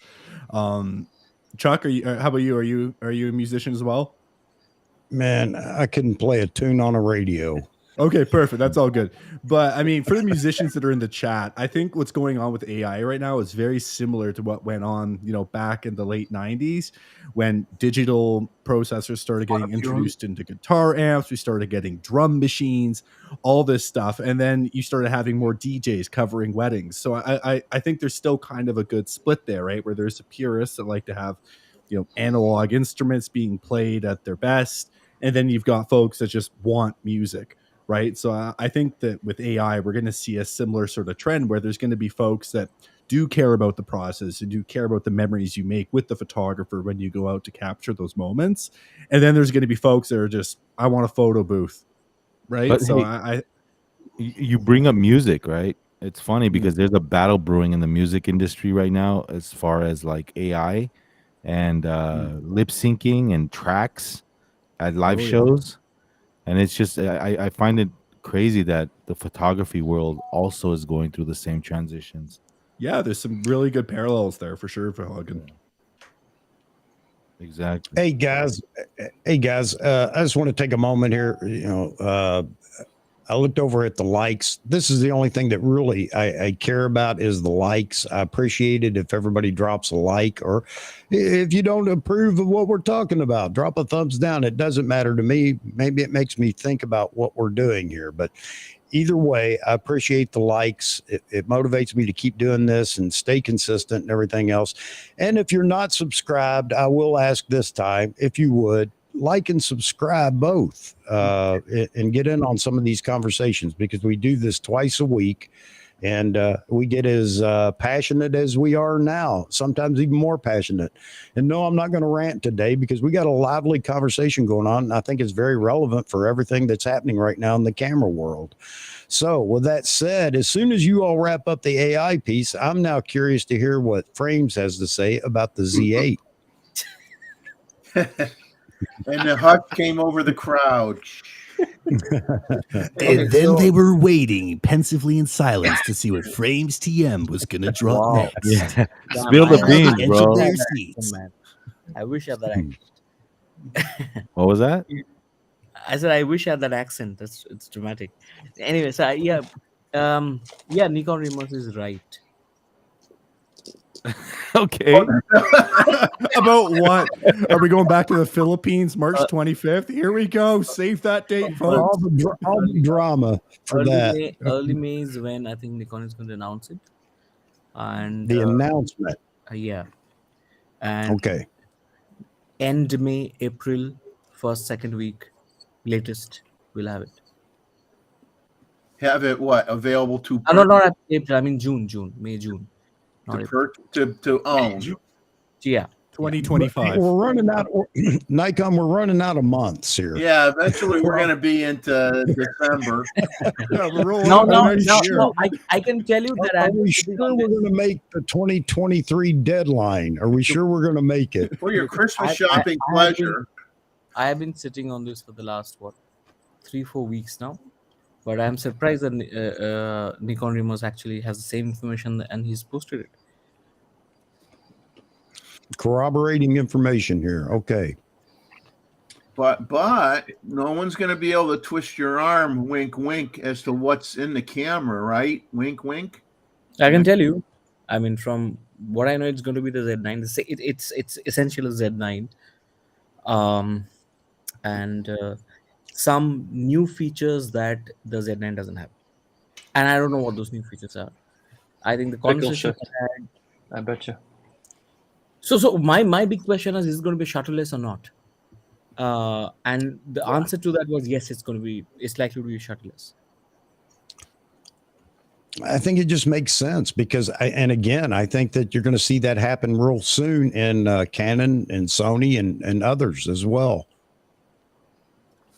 That was the technology that the Z9 brought to the table and showed that it's possible, and it works well. So, and that's only going to get better from here on out. So, yeah, I agree. I think, and I don't think there's a need for shutters anymore. But what do I know? A lot of that shutterless is because of the new sensor, correct? Yeah. Or not the new sensor, the new chip. Sensor and processor. Processor is what I meant to say. Yeah. So I think Yep. oftentimes those processors are what is handed down from model to model, right? The D850 had the same as the. Well, eventually, yes, absolutely. And I think, and it makes sense economically too for them to do that rather than buying additional processors that are of the lower tier or whatever. So I don't know. Again, what do I know? But I do believe that you're going to see the XSpeed 7 processor go all the way down the line with all the models that are coming,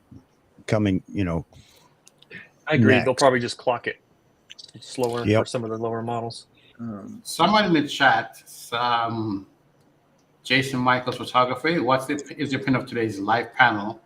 Guess that Nikon is holding back release because of the future 2024 Summer Olympics. Nah. That would be called suicide. That would Yeah. be suicide. I would say, I said no. I think if they're doing anything, maybe they'll put out a Z1 or Z9 Mark II, something else that is incorporating all this tech that we're talking about now that should be coming. And is that Hold it back to get Chuck all fired up. Now, Mozman's saying Nikon rumors didn't state anything. I don't know. I mean, No. I'm curious what tech people think is going to be in the Z8 that wouldn't be in the. Here I'm saying Z8 versus Z9. What tech do we think would be actually in that wouldn't already be in the Z9? I don't know if you ever watched my videos on the patent stuff that I was looking at. There's new development of an in-body image stabilization system. So I think they're going to get that. There's some new sensors that have been patented as well. But I don't think they're going to get a new sensor. I think they're going to use the Z9 that's what we're talking about. The stuff that Sony has with the PTZ camera, the reframing, maybe, because that's really sensor-based and software-based. That could happen in that as well. So to keep in step with what the other guys are doing, the NRAW, that's not new tech. But as far as what the Z9 can do with it, it can record up to 8K 60. They're saying this Z8 should have 8K 60 as well. But I don't think it's internal. Something I've read, perusing the stuff, seems like there's going to be some kind of external recording capability. I think it'll do AK 30, maybe. I think it'll do AK 60, but it'll probably be like a raw output is what it's probably going to be likely, like the Z9. It's the overheating that's the problem with that, right? With the Right. AK 60. So they wouldn't do it. The more you I don't push think the it'll do it processor, the harder the processor works, the hotter the camera's going to. And there is technology again. Will technology begin to fix that or help with that in codecs and I also said maybe the new processor coming as well. What are you going to say? Wayne, you're going to just say, add a fan. I'm not a fan of fans. I'm not a fan of fans. It's going to get a fan Active somewhere cooling along with the way. some of those Something weird things they use in gaming PCs. No, not that kind of stuff. You see what I'm showing you on the Buy one of those FX. street fans at the store for $4.99 that has the little blades on it, and you just have to hold it on your camera while you're shooting. So all you make really something- got to do is come up to Canada and shoot in January. Nothing will overheat ever. There you go. for the rest of the year.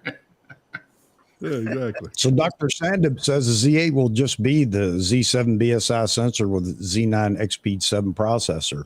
Nah, I don't think that's much of an innovation. I don't think that they're going to do that. nope, they wouldn't do that. My question has always been with the Mini Z9 that people are talking about is, if it's still the same processor, still all the same, why haven't they released it yet? Why are they waiting? What's the That's an excellent question. An Hardware. excellent question. unless it's something different and that they're waiting for parts? What on earth are they waiting for? The only excuse me, the only explanation I have is because they will be identical in parts and supply, that it could be taking longer to develop a baseline of cameras before releasing. I don't know.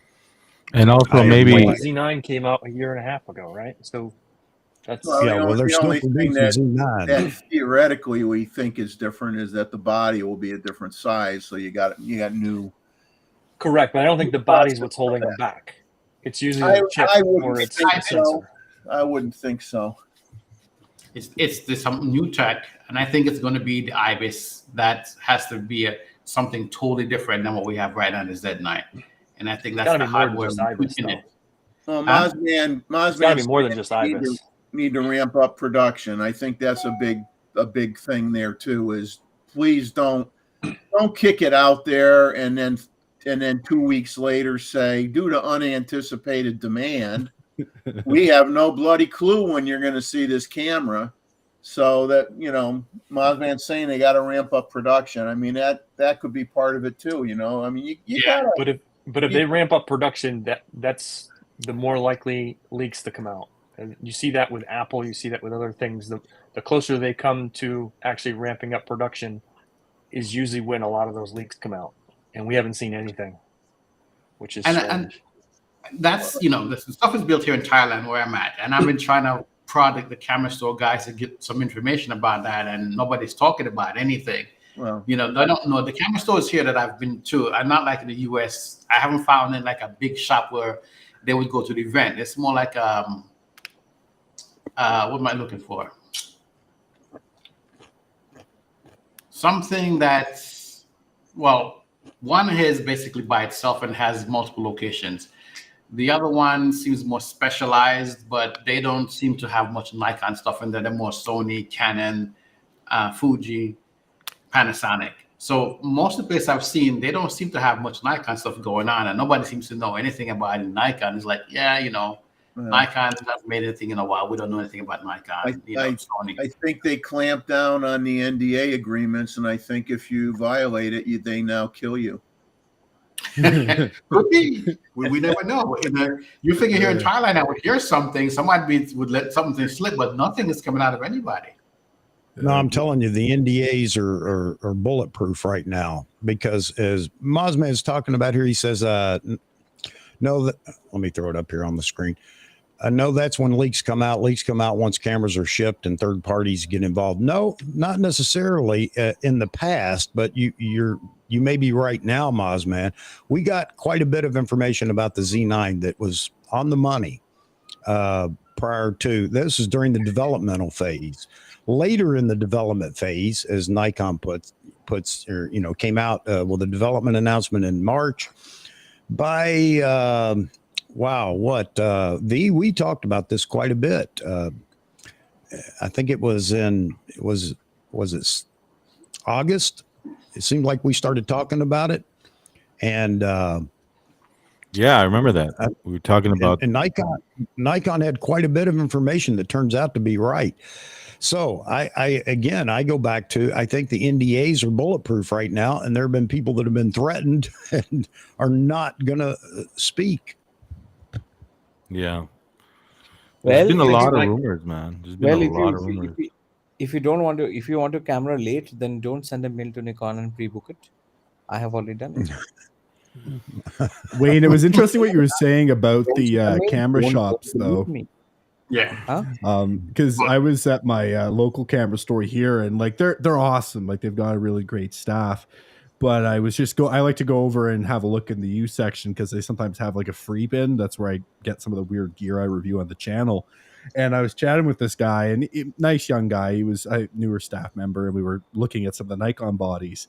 And I said, "Hey, like, what do you shoot with?" And he said, "Oh, I shoot Sony." I said, "That's cool." And we were starting to get into the lenses, and he says, "Oh man, I can't. What does this mean? FX, DX?" And I was like, "Oh, well, like, you know, it's crop versus full frame." And he was like, "Oh, well, like, why do they make DX?" And it was interesting because I do think that like this guy was about my age, and just the fact that he didn't know that, totally fine, You don't need right? But 19. Sorry. yeah, but I wish I was 19. I'm 29. I'm getting old, Frames. I'm getting old. Man, if I I'm not wish a dictator this time next year when I'm 30, I'm a failure. It means everything I've done up until this point doesn't matter. But it was interesting though that like through the lack of events and an ongoing presence in this market, younger guys aren't talking about Nikon. They don't know what the different terms are, and like that's totally fine. Like I wasn't like, oh, how do you not know that? I'm not surprised you didn't know that unless you're a Nikon shooter. Like, how would you know the difference between FX and DX, especially now with the Z system? But even with the Z system, there still is that DX piece, right? But I think it speaks to a larger issue of where are you? Where are you guys? Like Fuji just had an event, Panasonic just had an event. Like, where are they? Right. And even if it was just like Nikon days in the Philippines, where it was just kind of a rerun of some of the greatest hits, they were having speakers, they were having an event, they were getting people talking. And I don't see Nikon doing that, at least here in Canada. How about in the US, guys? Do they have anything going on? Or no? But my Z8 title, I mean, my live stream title yesterday was perfect. Z8, where are you? Right. So they're not doing anything like that, I guess. B&H once in a while has some events going on, but not in my area. Yeah, Maybe B&H is great. Sammy's camera, but nothing as of late. But the Z8 has been, I think this is the most anticipated camera from Nikon ever, right, Chuck? Since the D800, yes. Yeah. You go back to the D800 because of 36 megapixel, and it was all rumored and everything else. It turns out that, they were right. That was a hugely anticipated camera because everybody was waiting for the successor to, drum roll please, the D700. And everybody was upset because it wasn't a D700. At least that's the way they saw it. Yeah.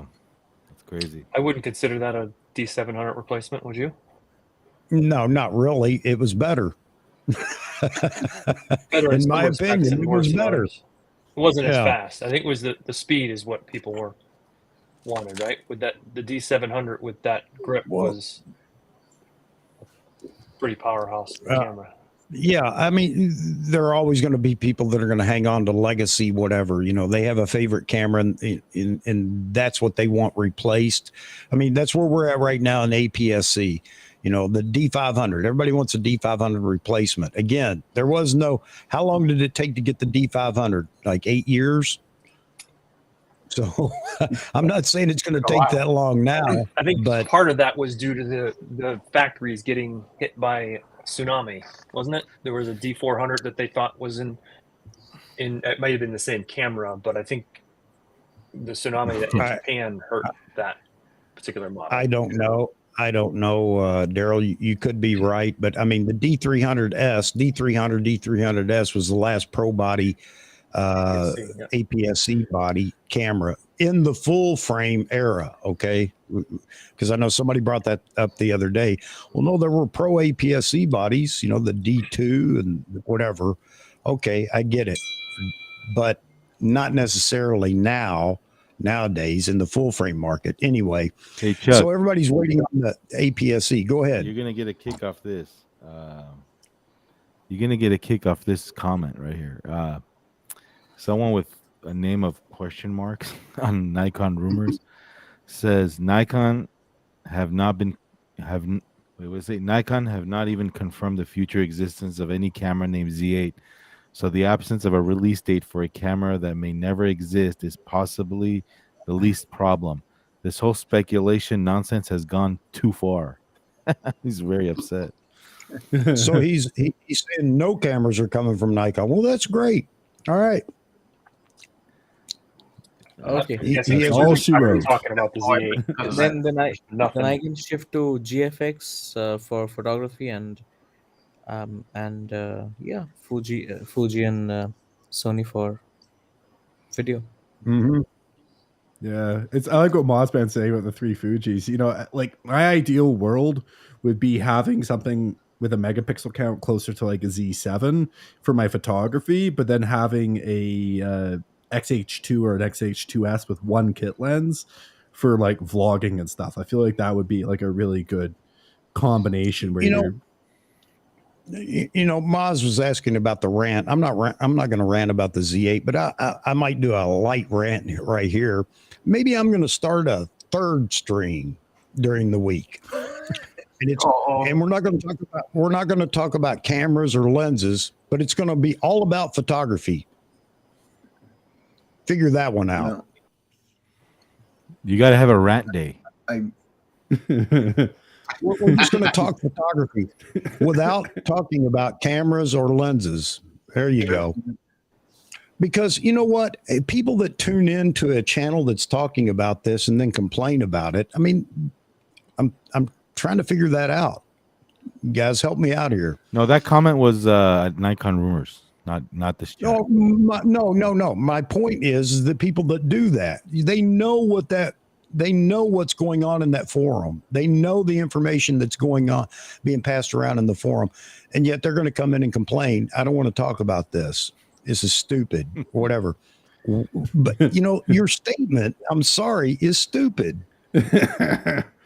Chuck, you're not wrong. This reminds me of when I was a kid and I had my first YouTube channel. I think I was like, like 10 or 11. And we made this stop motion video of just a bunch of action figures. It was stupid. It wasn't very good. But there was one comment on it. You little dudes need to find something better to do with your time.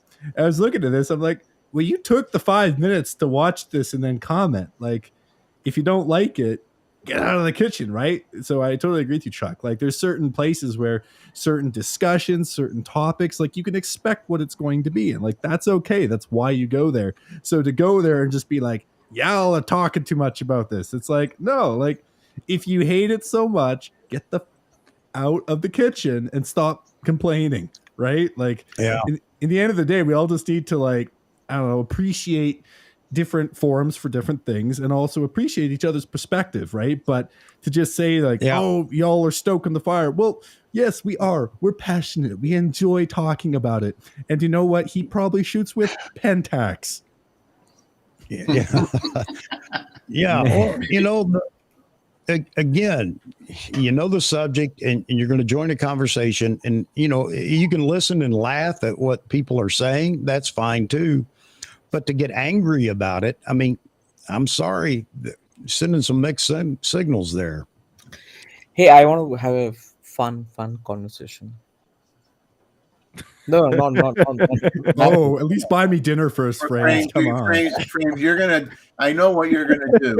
2 minutes before you decide that you're gonna leave this little Hollywood Squares format here.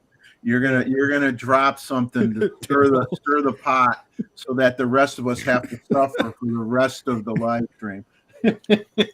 No. And I'm not going to. Yeah. I have to because I'm quite late now. But I just want to know what everyone shoots with. Like, let's starting with Jeff. If you're Z9 and a D850. No, just tell us about what your like loved camera. Hang on a minute. Hang on a minute. let's see, Chuck, I think you missed the point. We were talking about a camera which doesn't exist and what we want from it. Okay, thank you, Ray. But how do we know it doesn't exist? Just because we haven't heard about it? And if it's announced tomorrow or next week or next month or whenever, and it is the Z8, then will people go back then and say, well, I guess you were right? My point is that there's nothing wrong with just hope and speculation and stuff like that. And we get as tired of people that don't want to live within our passion for something as people that listen to us get tired of us talking about it. There's there's no way this camera does not exist. I would agree with you, but that's just it. I know everybody keeps saying that just because you haven't heard about it, you can't see air, but you're breathing right now. So, it doesn't exist. It exists, just nobody knows what it is. And there's a lot of speculation. I'm just bringing it up, Ray. I'm just bringing it up, Ray, because you bring up a good point, and I hear this all the time. It doesn't exist. It doesn't exist because you have no dreams, because you have no hope, because you aren't passionate about it. I get that. Then enjoy what you have. This is not to you, Ray, but those that are in that boat, enjoy what you have and just listen to us make fools of ourselves. We're okay with that. But yeah, and then me and Frames, remember Frames when me and you made a video about the Z1? Yeah. Oh my God. Hey, we're okay with that. I'll go out on a limb and say that. I'll tell you, I had this idea, and I said, it's if we discussed it, and we decided that Vagan should make the Z1 video because he has a much larger following and reach out to more people, and it'll probably be slightly more like relevant, so we decided I won't post a video till Vagan does it. So Vagan did the video, I gave it some time, then I came in and posted a video. And in both of our videos, let me tell you, there were at least 30 to 40% of the comments. Oh, how can that be? How can there be the Z8, the Z1, Z? It makes complete logical sense for there to be a Z1. Whoa. There'll be no logic in this discussion. We will ground nothing in facts, and we will speculate till we will sit quietly and not say anything until it's official and it comes from Nikon Corporation. How boring is that, man? Maybe Nikon will come out and name a camera an A7R6 and something or like that, and really tick Sony off. Yeah, we're gonna Roswell the heck out of this, guys. Absolutely. Imagine you remember the A7. I'll give it two examples: the A7S3 and the A7 Mark IV, A7 IV. Both of these cameras had a long time before they came out, and people started talking about for a long time, almost 1.5, 2 years, 3 years. Said, hey, where are those cameras? Where are the updates to these bodies? A7S3 is I think the gap between them was 5.5 years. So for someone to talk about it, does it mean that A7S3 was never to come out? That defeats all logic. Just because it's late, it's not yet, and you know that it's going to. It's a logical next step. And I mean, right. No, I love it. You see, this energy we have in the chat is totally accurate to like everyone in this panel. We're just stoked. We're excited. Put Space People's comment up on the screen, Chuck. The man who stood up to Fro, our hero. We're not worthy. You dethroned the king of Nikon. I'm just kidding. Hey, by the way, Frames, have you read some of the comments on that live stream? Which one? The Jared Poland one that you stood up to Fro. Oh. Yeah, well, yeah. I mean, I think some people hated me. They said that. Yeah, they're like, who's this guy? No, it was great. You stood up to them with that liberal arts confidence. Yeah, Matthew, the Z1 is that's baffled us all. Why Z9 and not why not Z1? So that leaves us open to dream about a camera that doesn't exist, the Z1 being the true king of the hill flagship camera when it comes. I think we should start a movement, Z1 movement. Yeah, no. In fact, I do think that Nikon Z8 is the first camera born of rumors. I think the market, the whole world wanted it to happen, so Nikon is making it. There you go. From Mozman. We're going to attribute this to Mozman. We're going to start talking about the Nikon ZX. Mozman has brought up a great point. Another camera that doesn't exist, but we're going to bring it to existence. It's not DX. It's not FX. It's just X. Fuji's going to sue them into the ground. Well, if you look, every YouTube video that comes out is dated. So if you look at my earliest video about the ZX, I do have a video that it only makes sense for the ZX to come out, and this is like about 2 years old. This video, and if the ZX come out, and I want it to be a smaller medium format camera. Okay. Yeah.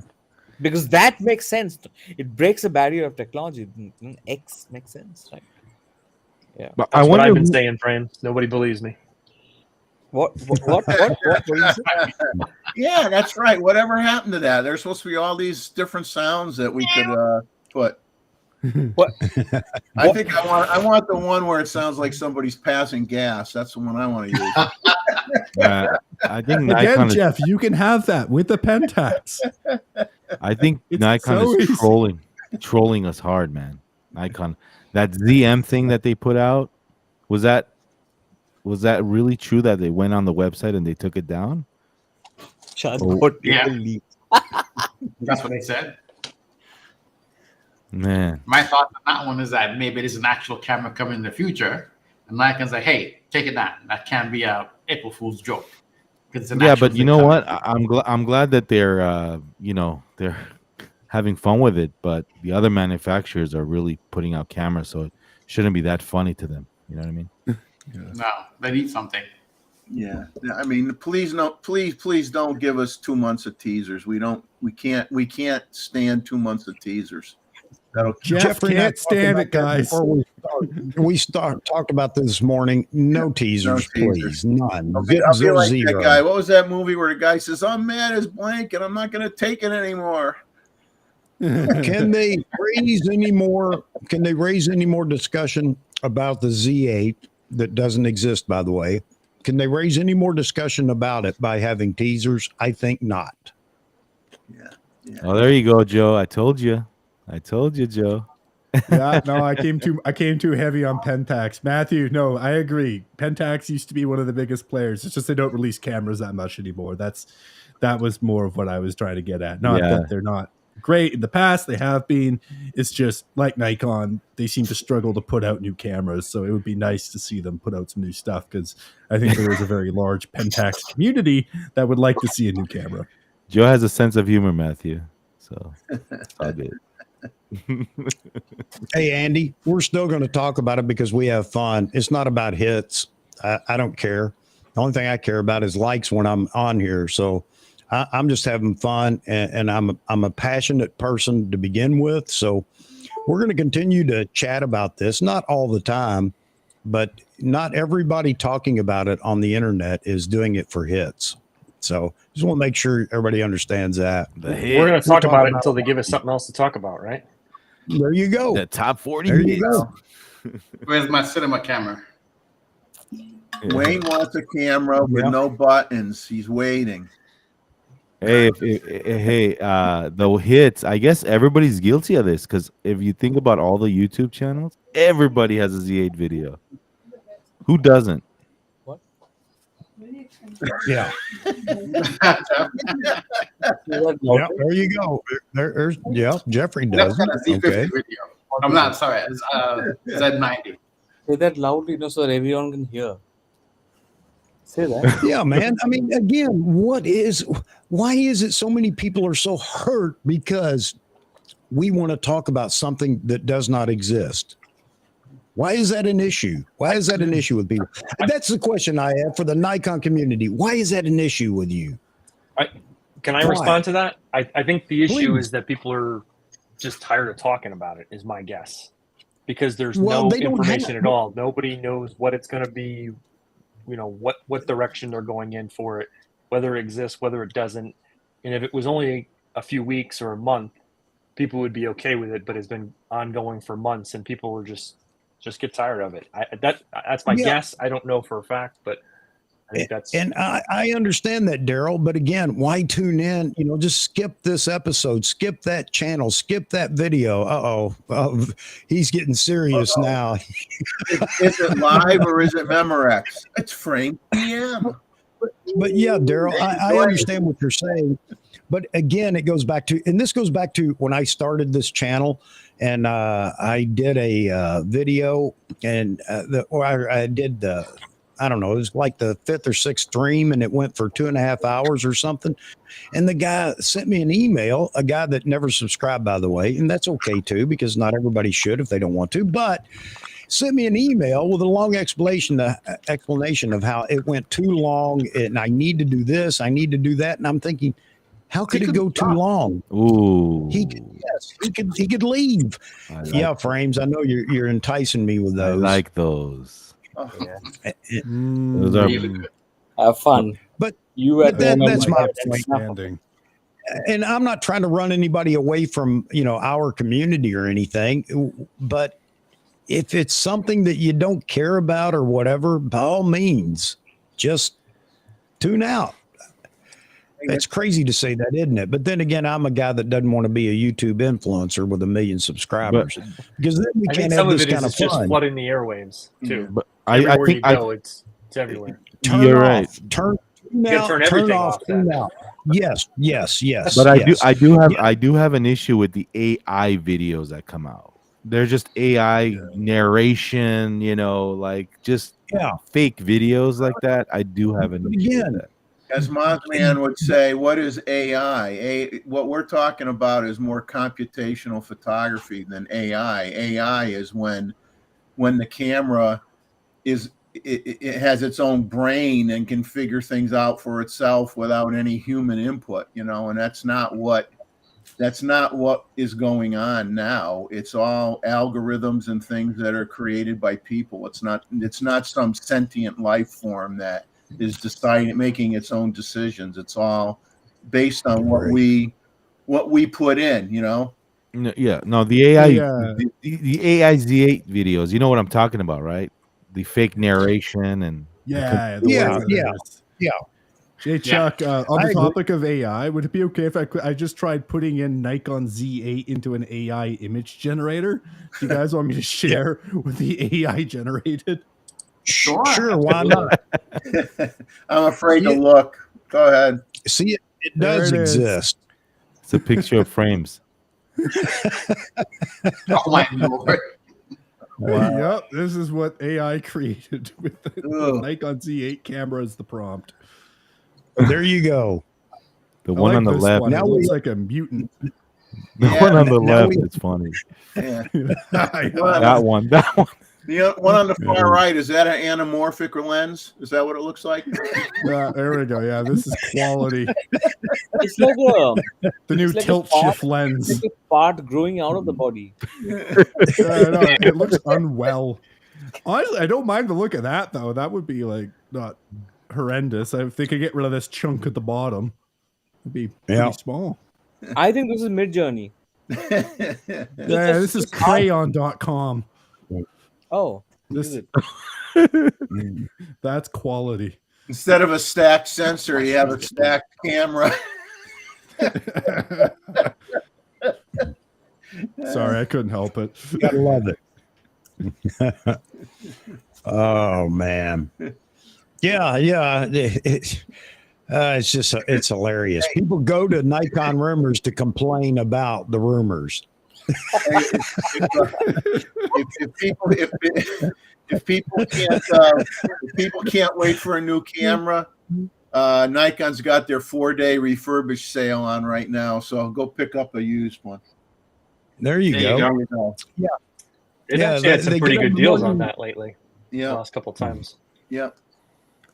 Their wife says, "What are you going to do today, baby?" Hey, there's a new rumor on Nikon Rumors, and I'm going over there and I'm going to slay them.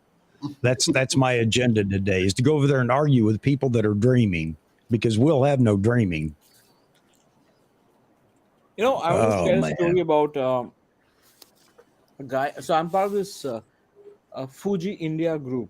Um, so the Fujifilm India, they've created this group of Fuji lovers and all that. So I'm also part of that group, and I couldn't help but notice that there is this couple of guys who kept posting pictures that looked like taken from mobile phones. So after a while, after like almost like a month or so, I said, "Isn't this taken with a phone?" And like I can just tell that this is taken with a phone. And that guy actually replied to me in that group, and what he said was really struck me. He said that I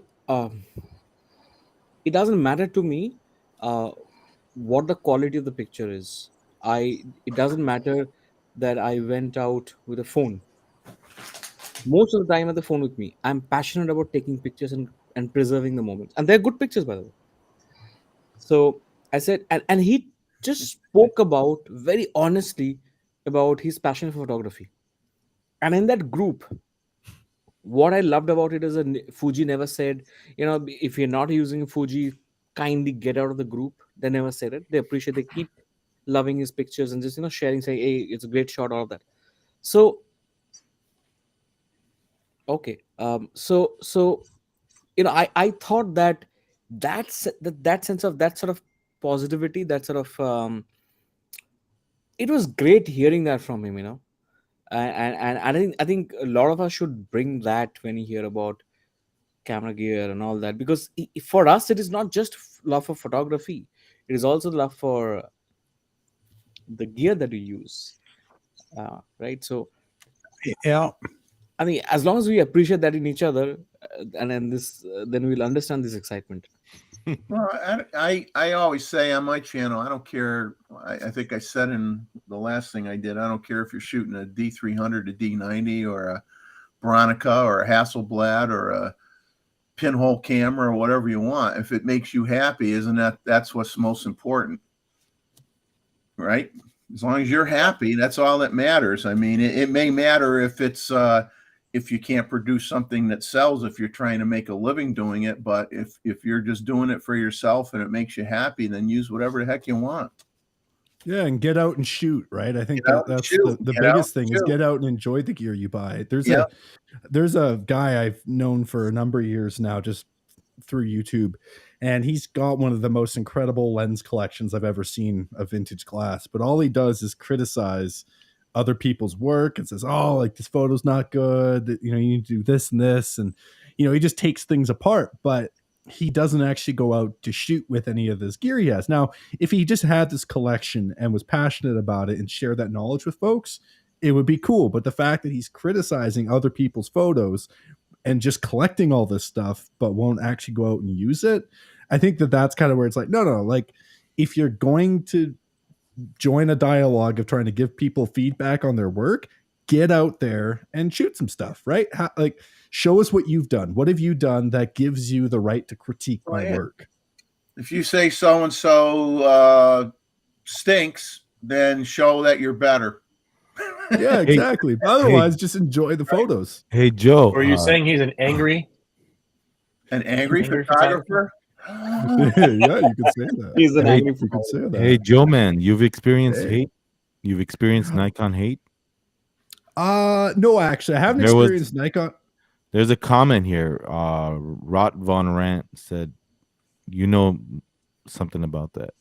Oh, I mean, yeah, I've had a few comments in some of my videos where like guys are like asking like why Nikon, but I mean, generally speaking, like it's been pretty good. I think sometimes I have like the occasional comment that'll be like, "Oh, like why did you make this video? This is just clickbait.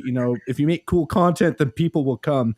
And I always find that kind of comment really funny, because if it was 5-6 years ago, you had innovators like the Peter McKinnons. You also had guys like Daniel Schiffer out of Toronto making really cool, edgy videos that were really awesome. But there are so many people making cool content these days that it's become really saturated. So to make that your bread and butter, to make that the only thing you do, your channel won't grow. Like before I started doing Nikon news and doing stuff like that, my channel was at 100 subscribers and it wouldn't grow, right? And I don't make those videos because I don't think they're important. I make them because I enjoy them. And I mean, yes, it is great that people engage with it more and it's about a topic that people find divisive or want to talk about. But I don't make that type of content because I don't like it. I do it because I love it, but then I balance it with the occasional like dog sled shoot or something like that. I know that video is not going to do that well. I'm okay with that because I'm doing the other content to balance it out. So that video was cool. Thanks. Yeah, I appreciate that. And it was fun, right? It was something that I enjoyed making. But, I think that to say that you can just make a channel solely based around like travel videos that are super cinematic and do that these days, I don't think that that's a really good way to grow your channel. I mean, if you can, power to you, but I've never been able to do that. And like, I've even worked on channels in Korea that fully were based around travel. And even then it was hard to get our audience engaged unless it was like, foreigners can't get visas in Korea. Okay, now we're gonna have a bunch of people and it's gonna be really negative, right? So, I think, there's not one type of content you should make. I think people should diversify on their channels as much as possible. I think to after this stream, Jeffrey's gonna come out with the Z8 news video. You get hits, man. Go for it. No, not my forte, man. Not my forte. One of the things about YouTube is you have to have thick skin if you're going to have a platform on YouTube. You just have to put up with, there are going to be people that are going to be haters just to be haters. But all in all, I mean, like the community here, this is a great community. I love everybody that's in it. We have a good time, but there are people that don't want us to have a good time, and they're I don't agree. I just let me let me help you rephrase that. I think please, there are not people who don't allow us to have a great time. I think there are some people who have moments where they feel different. It's the same guy. You talk to him tomorrow, a different mood, a different point. I think it's not probably we can't say through one comment or two that this guy is of a certain kind or type. I think they're just there's some moments when people are so like I understand, and Yamin just said that he doesn't want to talk about it, talk about Z8 because he wants it to happen, he's expecting it, but he's been often disappointed in the past when Nikon doesn't want to surf. No, these aren't the folks I'm talking about. And I don't know, maybe you're so well loved, Frames, that you never get an email. You never. I get emails, not all the time, but I do get emails. There are a lot of people that watch the show and, they don't really participate in the chat or whatever. And that's great. That's fine too. But I think some of them want to remain anonymous just so they can send me the email from time to time that, I don't like this. I don't like we're talking about that, or you're on too long, your streams go too long, and I still haven't figured that out. How could it be too long? What do you mean? Streams don't go too long. That's why he takes breaks. Yeah, you don't have to watch the whole thing, right? Well, yeah, you would think. Again, that goes back to I'm going to a rumor stream to complain about rumors. Well, so that's what I'm talking about. When I talk about this, Frames, there are haters out there that just want to troll the internet. I mean, to aggravate people for whatever reason. They hate us. Well, they're angry people, or they're very unhappy people, I guess. I don't know.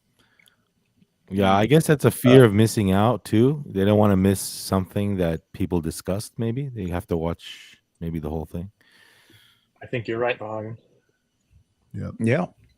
So people just don't have the attention span to last that long with videos anymore. And that's sad. The attention span is shrinking, Squirrel. Yeah. Well, the thing about it is again, it comes back to a lot of people come to this channel. I think they see, and I've got to figure out again, yet a thumbnail. It's just going to be a generic thumbnail.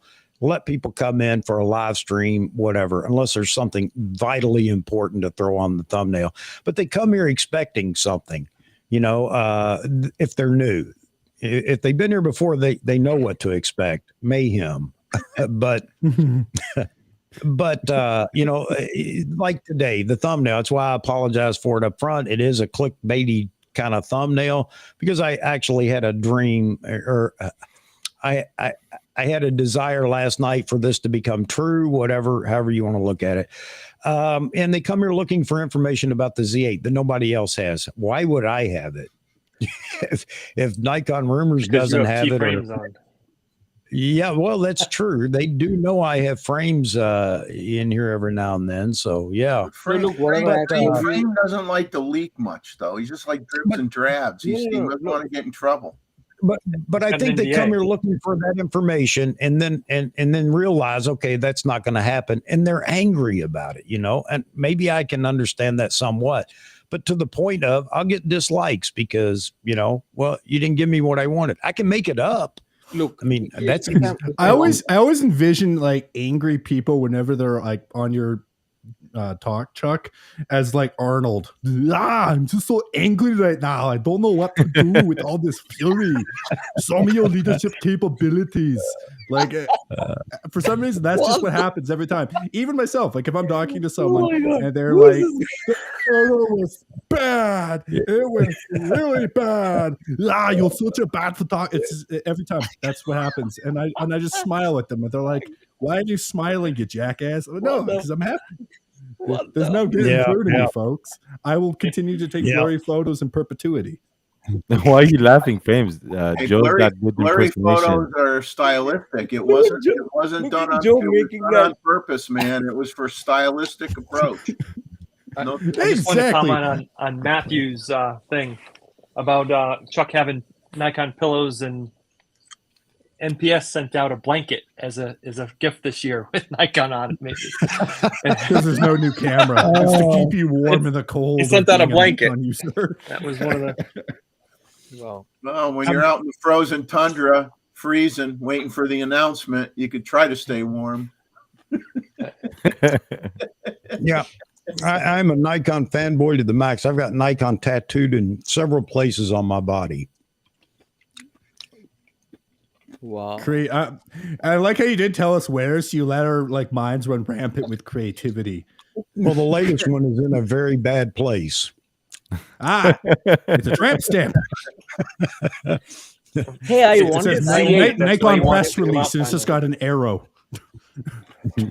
Hey, Chuck, I wanted to know what everyone is shooting. It's a like. Okay. Let's begin. Let's resume that. Yeah. I just why don't you just talk about the cameras you use, you love, and the other gear stuff, whatever you have, and like what's your go-to stuff? Jeff, will start with you. Well, I mean, I migrated from the D850 to the Z9, and now the D850 is a collector's item for the most part. But the Z9 does more than I could. Then I'll use. I mean, part of what I like to do is to try to understand the camera as best I possibly can, and push myself, and sometimes go out and just say, I'm going to use something I never used before, just because I want to know how it works. Even though I may not use it again, I like to try to use it at least once so I could say, yeah, I know how it works.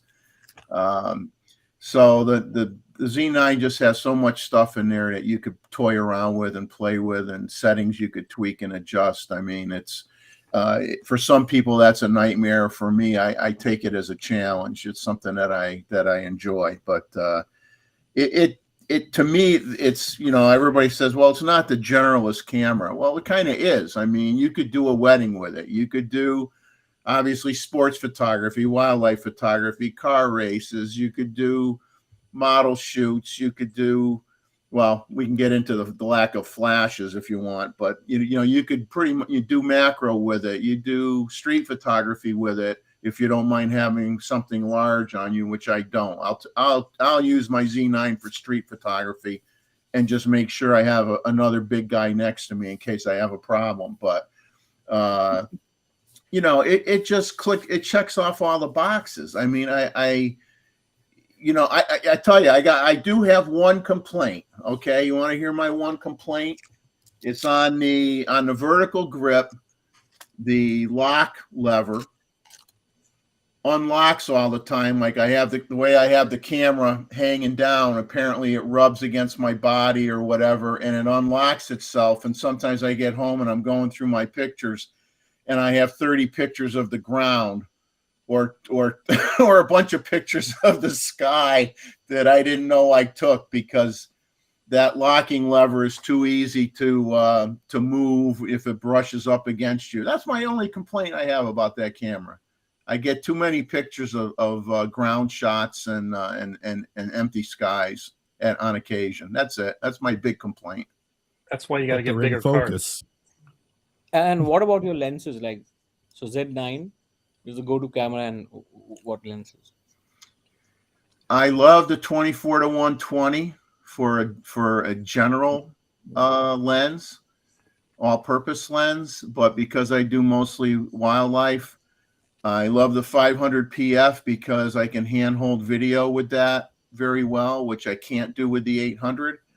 But the 800 gives me a whole different set of capabilities that I didn't have before in terms of not having to crop. I could take a picture of a small bird and not have to crop. I mean, I have the full, if I have to crop, it's like a 10% crop to get rid of something that was in the image that I didn't want, not because, and that would be the only reason typically I'd even have to crop it, is for that reason, because the image size is big enough with that lens for small birds, and I really like it for that. But like any lens, it has its niche, you know. I mean, there's no one lens that suits all. I mean, I like my 105 macro as well when I go and do flowers and insects. So I haven't had a lens yet that the only lens I haven't used yet that I bought is my 14 to 30 f4,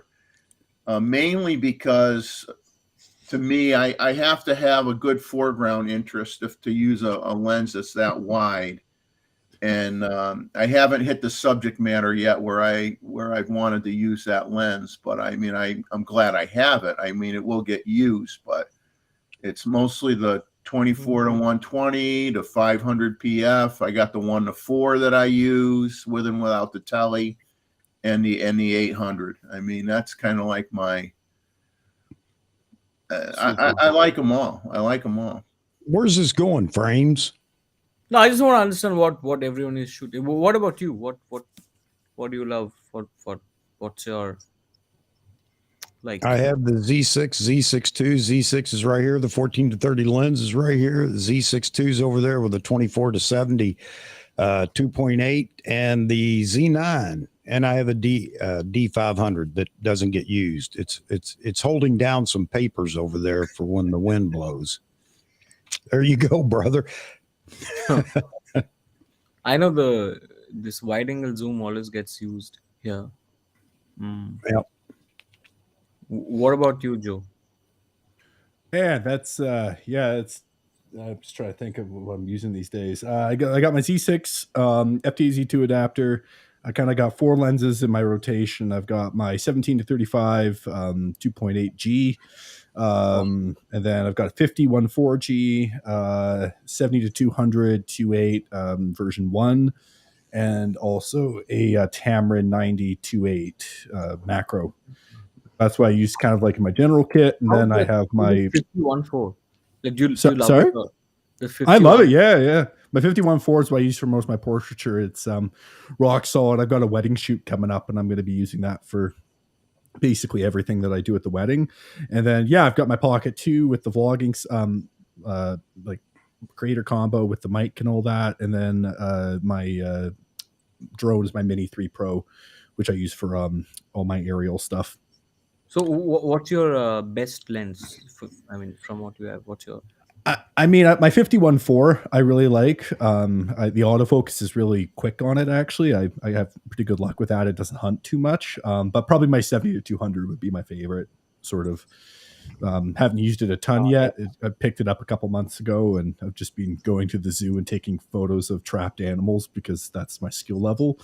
But yeah. But anyways, guys, I got to drop here. But it was really nice seeing y'all and joining in the discussion there. And Chuck, if you'll humor me, I'd like to give you a voice bit that you might be able to use. And if you like it, I will record one that you can use at the start of your live casts.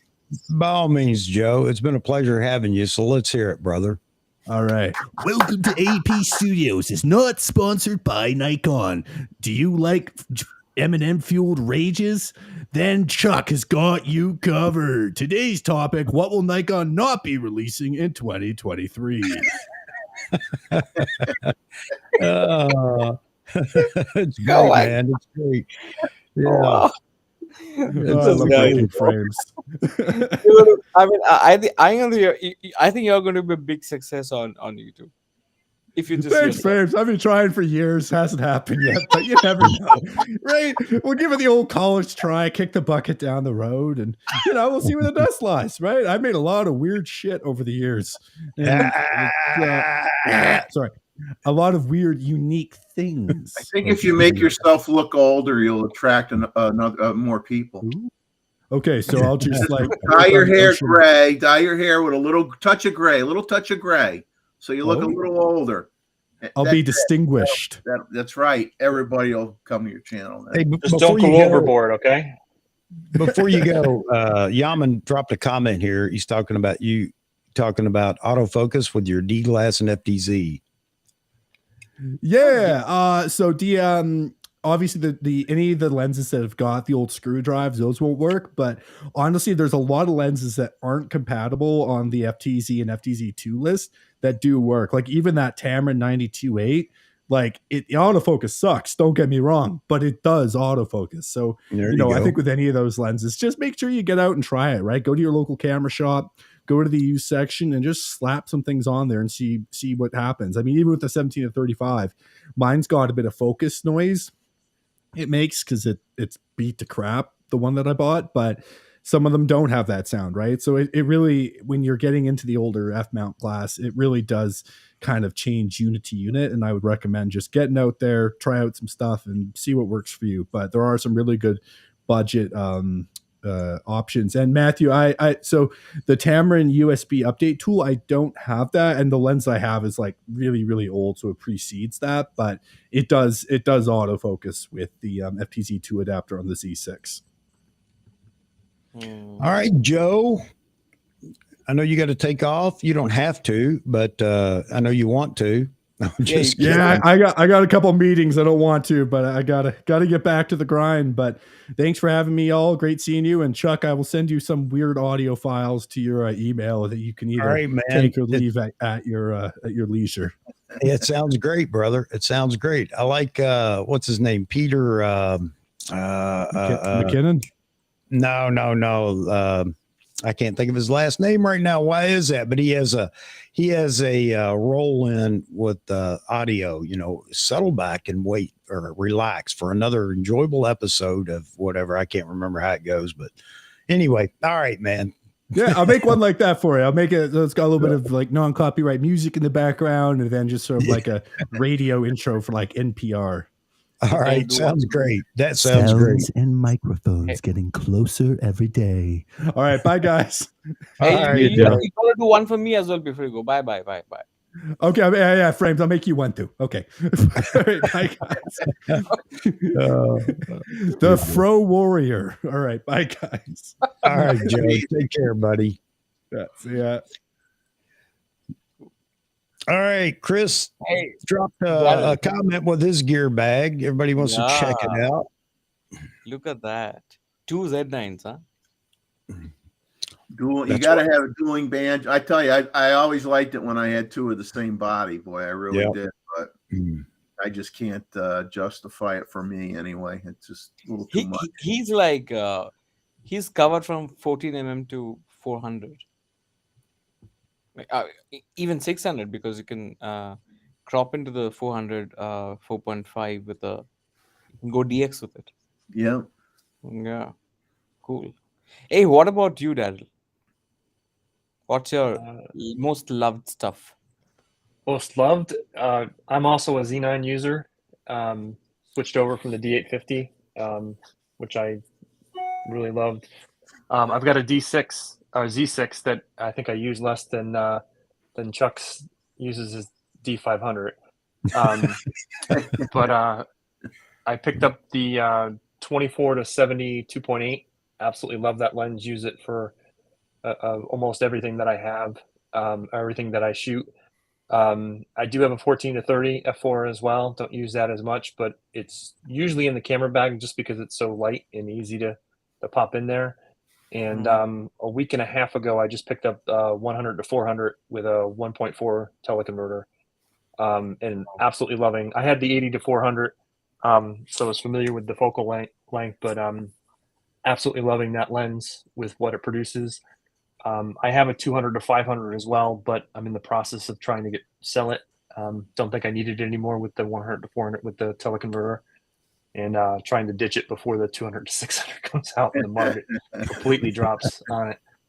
But yeah, Yeah, then you'll get 75 cents for it once that comes out. So you better. Yeah, pretty much.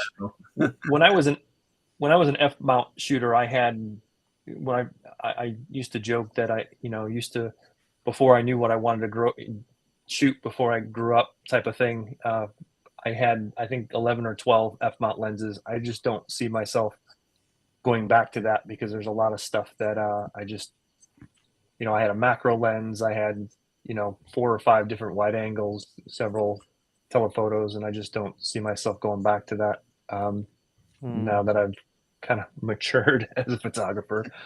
But who knows? Z9 is definitely, I absolutely love that camera. I don't know what a Z8 or whatever would, yeah, Chuck is Bigfoot.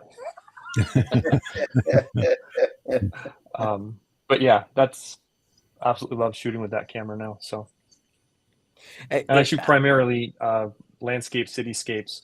I do a lot of air shows. Both kids play soccer, so I do a lot of sports with them as well. So the 100 to 400, how is is it like sharp? What do you like about it? Oh yeah, I think it's sharper than the 80 to 400. The focal length I think is great, especially the fact that it takes the 1.4 teleconverter a lot better than the 80 to 400. I was just talking to a friend about that earlier today. I think that alone makes it a worthwhile upgrade. To be honest with you, I'm one of those people. Once I get into a system, I don't want to use the FTZ adapter anymore. It's just everything works well with it, but it's just clunky. It just extends everything out when you're using it, and I would just rather the native glass for the Z lineup is so much better, I think, in my opinion, than the old stuff. It's worthwhile to move towards. I agree with you, Daryl. I'm the same way. I don't want to use the FTC adapter anymore. I don't have any lenses. I've got the, here's the kicker. I have the 200 f2, and I don't even want to use that with the FTZ anymore. So that if you want to get rid of that 400 2.8, let me know. That might be the only one that. All right. Absolutely, I do. I want to get rid of all of my F mount glass. As the kids get older and the soccer games are later at night, that 100 to 400 just isn't going to cut it. Yep, you're right. That's the only issue that I have with it as well. It's a great lens, but you need light. Right. So did you think about the 400 4.5 or no? I have thought about it. In being an MPS member, I'm considering borrowing it. My kids have a Memorial Day tournament coming up the end of May, obviously, when Memorial Day is. I've thought about renting one for that week to give it a shot. The problem is that my son's on a smaller field, so you got to do a lot more moving around with 400 prime than with a zoom, obviously. So You know, in that's a order- conversation we've had several times, and I would love to have primes, you know, for telephoto primes. I really would. But if you're shooting events and things like that, not all events maybe, but some events or a lot of events, having a telephoto zoom is just so much more convenient. And when I say convenient, it's not based on laziness. It's just convenient, meaning you get more photos being able to zoom rather than having to, you know, you're locked in with a prime. You're going to get what you get, and there is no other. So you you have can't to, always I move think where you it's want to be sharper. for the Yeah. right. And sometimes you can't, sometimes you just can't, you're not in a situation I find myself in. That's like with the 800, there are restrictions because it's like Yeah. when I'm on basically on either side of a road, well, where am I going to go? I can't back up. I can go left to right. If I back up, I get hit by a car. So that doesn't work out too well. So it's not for And I'll be the first to car anyway. I'll be the first to admit that, you know, primes are definitely going to beat telephoto zooms, but telephoto zooms have come a long way in the last, you know, 10 or 12 years. So anyway, They're really good now. I'm hoping beyond hope that Nikon comes out with an equivalent of the, I think it's the 120 to 300 2.8 they have in the F mount. If they did that with a 1.4 teleconverter built in, that would be the ultimate sports lens, in my opinion. And I mean, I would even sell a that's kidney gonna to be get it. expensive. So, What was that? But I think even that's going to be a very expensive lens. Oh yeah. yeah. Oh yeah. That's why I said I'd sell a kidney to get it. I want a very affordable but a great long lens. I don't know, as in, I think the Affordable and great. Sell Yeah, the kidney of somebody Yeah. you love, not yours. only for telephoto. You know why? Because I'm not a frequent telephoto shooter, so I don't want to put a lot of money in that there. But so 2 to 600, it's too big, it's too bulky. I don't know. For someone who doesn't shoot a lot, thought of carrying that to location, and I don't know. And how do you This, like? this I is I this think is They are 100, heavy. 200. this is frames to go camera right here. Hey, come on now. you, I'm going to find out your pictures now. Daniel's saying that he'd like to see somebody create the 135 1.4. Isn't the 135 1.8 on the list or now on the updated list for Nikon? No, it's they haven't mentioned that it's a 1. Oh, okay. Well, if you look where it is on the roadmap, it's a 1.8. Okay. Yeah, I know. Yeah, right. But it just, there's one more thing I'll tell you. The 85 1.2, if you notice, it's got a silver ring to it. It's got a silver ring. So I'm thinking, is there going to be a one with a gold ring? Maybe the DS 85 1.2 DS. So, I and think is the that only going things they have gold rings anymore are those big exotic primes, I think, aren't they? Yeah, no. Yeah, and I I think got like a gold ring on the 800, I think. Yeah, the What? 800, the 400, the 600. Where is this? Check that. Just check Where- if that's got a gold ring. Where's the What- silver ring at? There is a silver ring. You have the control ring just on top of that. It's a very tiny slit. Oh yeah. And You're I think that's the right. weather ceiling. I can't fit the camera on the screen. It's too big. Wow. Wow. So there I see there is a what- gold ring. I see what could be misconstrued as a silver ring, but What's that? They used to There- put gold rings on a lot of different. there's Even no the silver 24 ring. 72.8 I'm had not a gold. seeing Come on, Chuck. Like, have you when did you last check your eyes? It's kind of weird when you have a lens so big it actually comes with a hoodie. Yeah. I am going to shoot with the 85 1.2 on Friday. The ladies are coming in for a shoot, Oh, and yeah, we're gonna play with it. We're gonna shoot it at 1.2, by the way, which according to all the experts that were hammering this lens before it even came out, you can't do portraits at 1.2. Outside or in the studio? Either, it doesn't matter. You just can't do it. No, what because are you of the- shooting on Friday? I'm going to do both because it's supposed to be nice here Friday. So I'm going to do some outdoors and I'm going to do it in the studio. Just got a new backdrop. 85 degrees. So Yeah. So hoping to have some fun with it and finally shoot something. It's so stupid to say you can't shoot it. Why are you imagining that this has to be a close-up portrait? It can be 10 feet away. Well, yeah, nobody it's something to And why- complain about. Well, what you don't understand, Frames, and I didn't either until the experts told me, is depth of field never changes. It's always this wide, no matter how far you are from the subject. That's all you get is depth of field. Hey, Daniel, did you guys notice that Photography Life just announced they got a camera for them now? Yeah, I got an email from them earlier. Yeah, mhm, that's kind of cool. I like Photography Life. I like those guys on that. mhm. Wonder if they're trying to take over the spot where DxO Mark used to be, maybe. Hmm. Hey, Vaharan, what's about you? What's your like most loved stuff? Camera, lenses, and whatever. The All iPhone. stuff here. Come on now. No. You know what he shoots with? He does videos on it. Sitting on it. You know, he goes. He when he goes to bed, he has a knocked beside him, sleeping with him. I think he has a flip phone. I think he has an old flip phone that he likes better. Yeah. Yeah, exactly. That's a like that guy owns a knocked. Yeah, those guys, you guys know what I shoot with, but I think, you know what? Actually, Frames, you might not like what I'm about to say here, but About Uh-oh. but Uh-oh. I'm actually looking into buying an R3. Oh, Just for fun. Just for Ooh. What is that? you can buy a A1. Don't buy an R3. Just to have on the side, you know.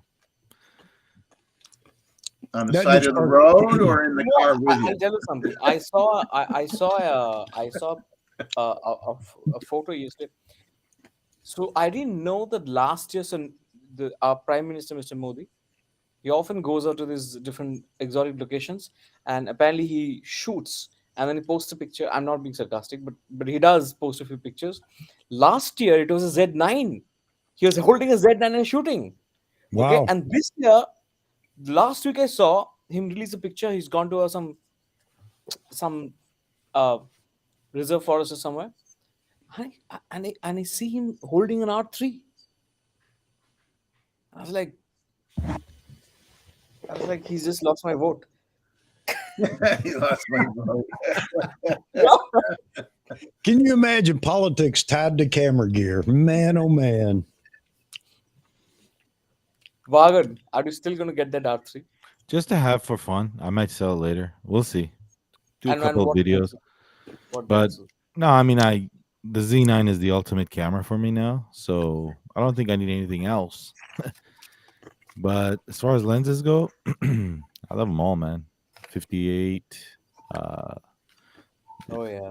51.2 is a great lens. 58 The knock? 20, yeah, 58 knock. The 24 to 72.8 Hmm. from the Trinity is nice. But the 105 MC, beautiful lens. Man, they're all good. They're all good. Yeah, thanks, Yaman. Yeah. Figured why interrupt everything? The conversation's going, it's fine. Just hold the shirt up and be done with it. It's Have they your- produced a bad Z lens? I don't think they have they? Nope, they're all good. They're all pretty good. Even the lower end ones are still pretty awesome. I wouldn't say there's Yeah. a bad Z lens. Is there? I don't like the 35. Why? Why are you guys hating on the 35-1.8? What do Because you it's mean, a you weird guys? focal length that isn't used for anything. What? The No, it's 35? not a focal length. Come on. Now. What? It's for people that don't want to move. 35.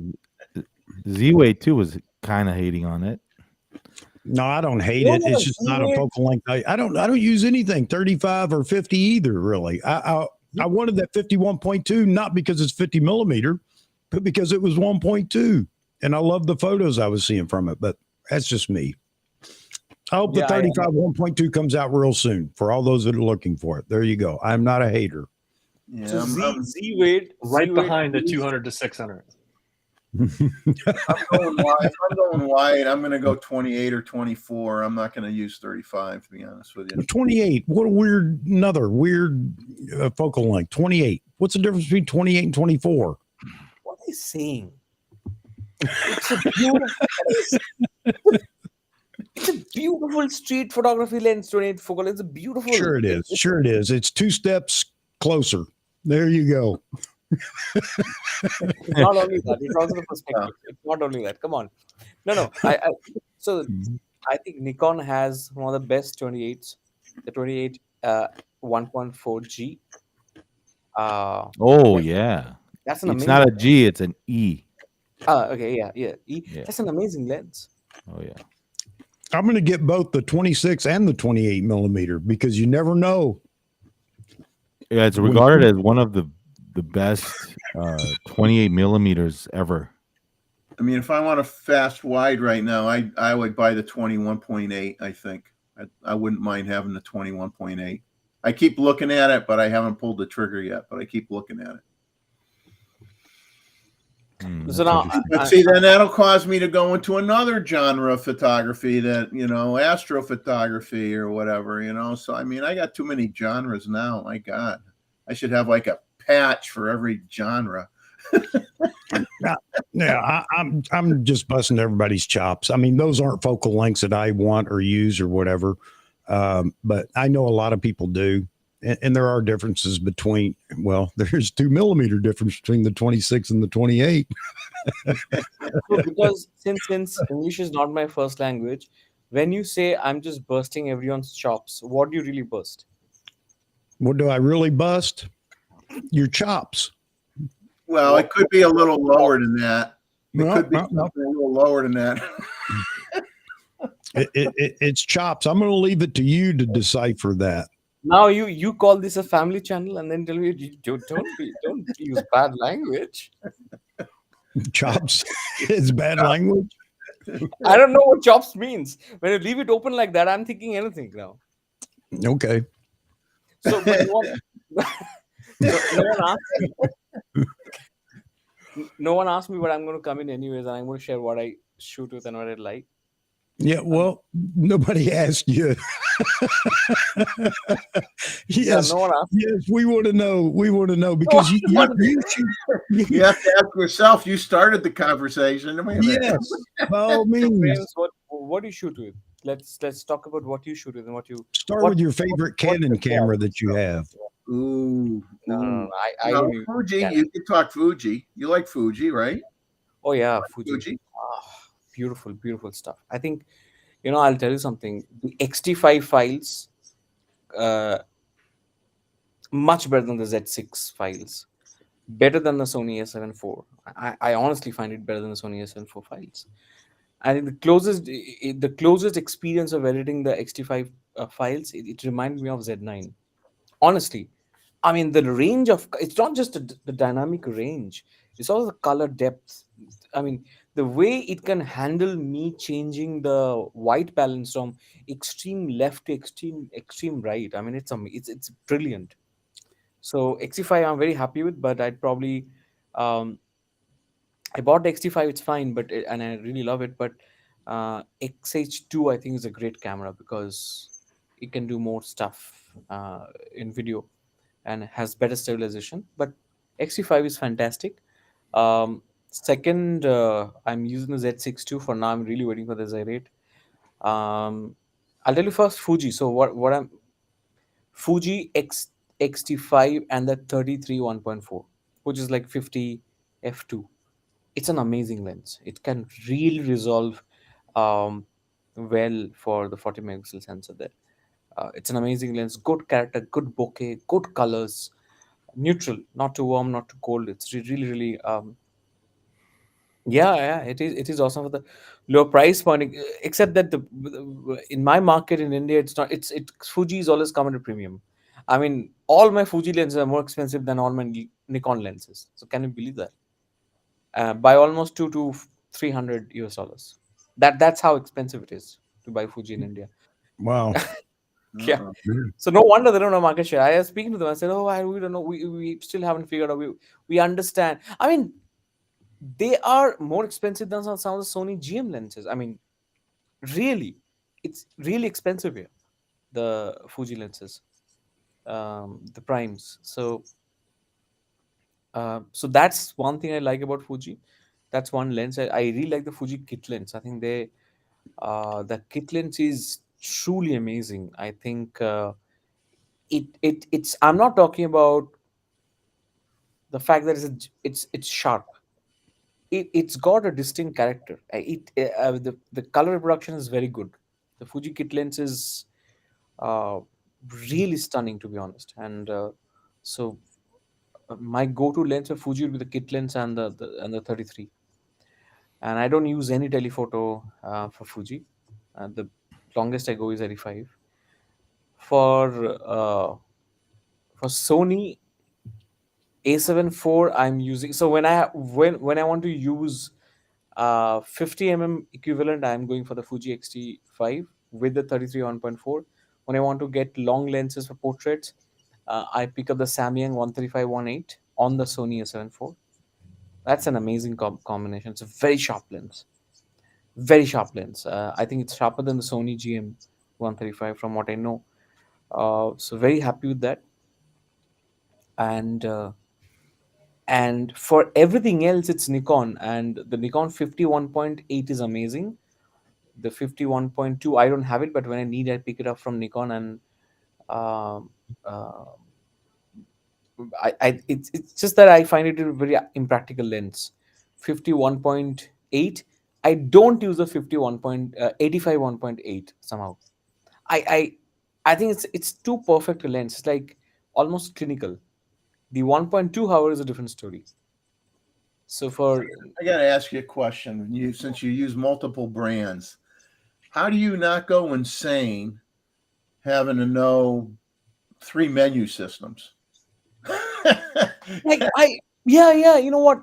Doesn't that drive you crazy? No, with it all doesn't the actually. menu No, systems? because I spent 5 days in intently on each of these cameras and set it up such that I know my menu is always set up to my convenience. The my menu section is the most important section to, according to me, and then you just set up the buttons. So I started with Nikon, right? So everything, all the 2 other cameras are actually set as if it's a Nikon. So the buttons in the same places. I customize the functions accordingly, right? So I'm really at home. But Fuji is a different experience because you have the dials on top. Yeah. Don't So that, lie, man. You put it on full auto and shoot. no, of course not. I never. Although it's more convenient to shoot in full auto, especially because I shoot street, but I don't do that. I rather actually dial in and then shoot because I want to have good control over ISO.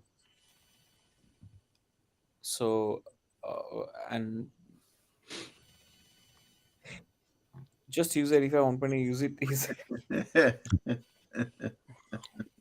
Come on. Oh, I mean, One interesting thing that yeah. sorry, there's one interesting people aren't talking about is the 85 1.2. Have you known anybody to order it that hasn't received it?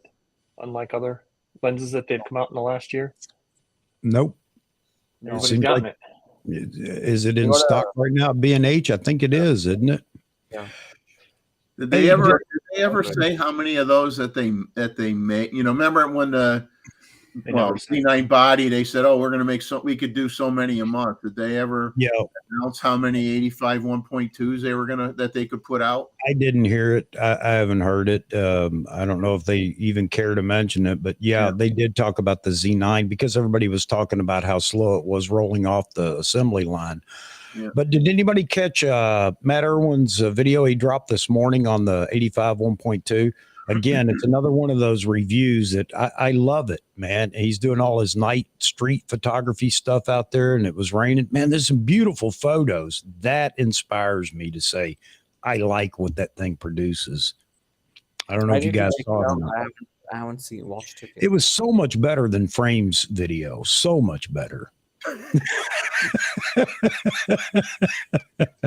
Frame's video was like a magic show with all the light and everything, and I thought it was like a magic show. Yeah, it was good. Shots fired. No, Frames, I love No, your but I video. expect, I love your Matt to do video a better too, job man. That's because- why I brought it up the other day. I loved it.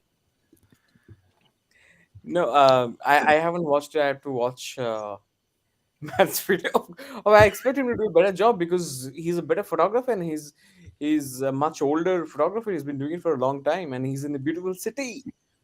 Well, he is. He's got a niche in the city there that he continually goes to, and it's all graffiti. And you got to admit, man, at night it just lights up. It's Yeah, I fantastic. haven't seen. I mean, yeah, really, it's got beautiful graffiti overall everywhere. But I liked yours. I liked yours as well. I really did. That's why I brought it up the other day. Yeah, Frames. yours was very polished and it was very Hollywood. I liked it. Yeah, I really did. I really liked it. So the thing about my thing is where I shoot in. It's a very different country. Like if I move to another place, my photos are going to be completely different. Like I went to the mountains very recently. I went to this place called Dharamshala where the Dalai Lama. Oh, he's back. Hi, Joe. Oh, he's back. Kind of like a boomerang. You throw him out, it comes around and hits you in the head. You know. Yeah. So I went to this place where the Dalai Lama and his main temple, his main monastery, is somewhere in India. I mean, so the entire Tibetan community they are there and they have the monasteries and a lot of temples. So a lot of foreigners come there, right? So when I go there, and like that place is completely different. All this, the priests wearing those red, like long red, the dresses and like garment and what's the word? Robes. Robes, yeah, robes. It's very different, beautiful, and so that population just look different, right? So yeah, and then there are a lot of foreign tourists that come here because of that. So that's a mix. Then there are Indians who are like North Indians. Hey, I would love to shoot in your country, man. You have a nice backyard. Yeah, so you know, Vagan, the people and the features change every 200-300 kilometers. They're very different. Like you, it's like you are in a different place. Especially in Kolkata. Okay, come. I would love to shoot in Kolkata. Hey, have you seen the movie JL50? No. Which one? JL50. No, I haven't. What is that? Check it out. It's cool. It's in India. I mean, it's a sci-fi movie, but it's cool. Okay. An Indian sci-fi movie. Really? It's going to be hilarious then. Ah, it's really good. Okay. Because they don't spend money on visual effects, no. So yeah. So anyway, so I was saying that you're talking about some Fuji trash or something. No, I was saying that. Oh, I thought we loved all. That's because I'm being nice today. Watch out, Jason Michael's gonna be all over you, Chuck. Oh, yeah, I know, but he knows I'm just busting Frames chops. I'm breaking balls. Otherwise, I don't know. How do your chops feel? Your chops a little sore? Your chops? Hey, we're just breaking balls here. See, this is what they mean by chops. Unless you have a dirty mind, then you associate it with something else. But this is what they mean by chops. Yeah, and it's one of those things that speaking around the world. I've learned this running around the world. A lot of people just don't see the humor in what we see in America. Like saying "shut your pie hole." You got them confused again now. Yeah, exactly. And so you have to be careful with that kind of stuff. Sounds better when you say it, Frames. Another version of it, shut your cake hole too. So, but no.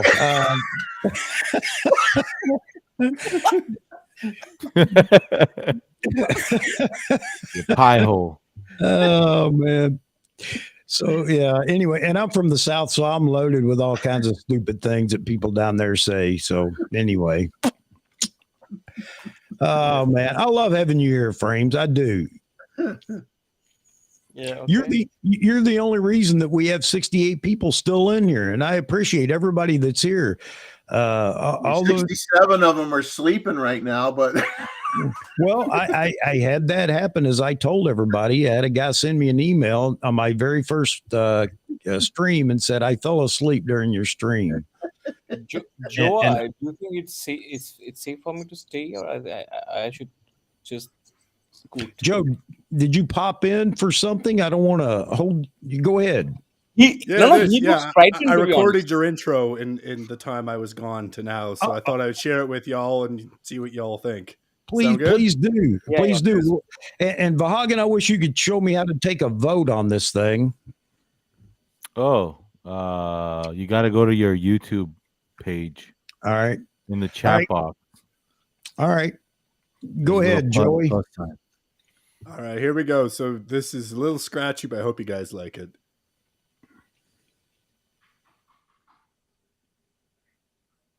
That's beautiful. silence is gold and duct tape is silver.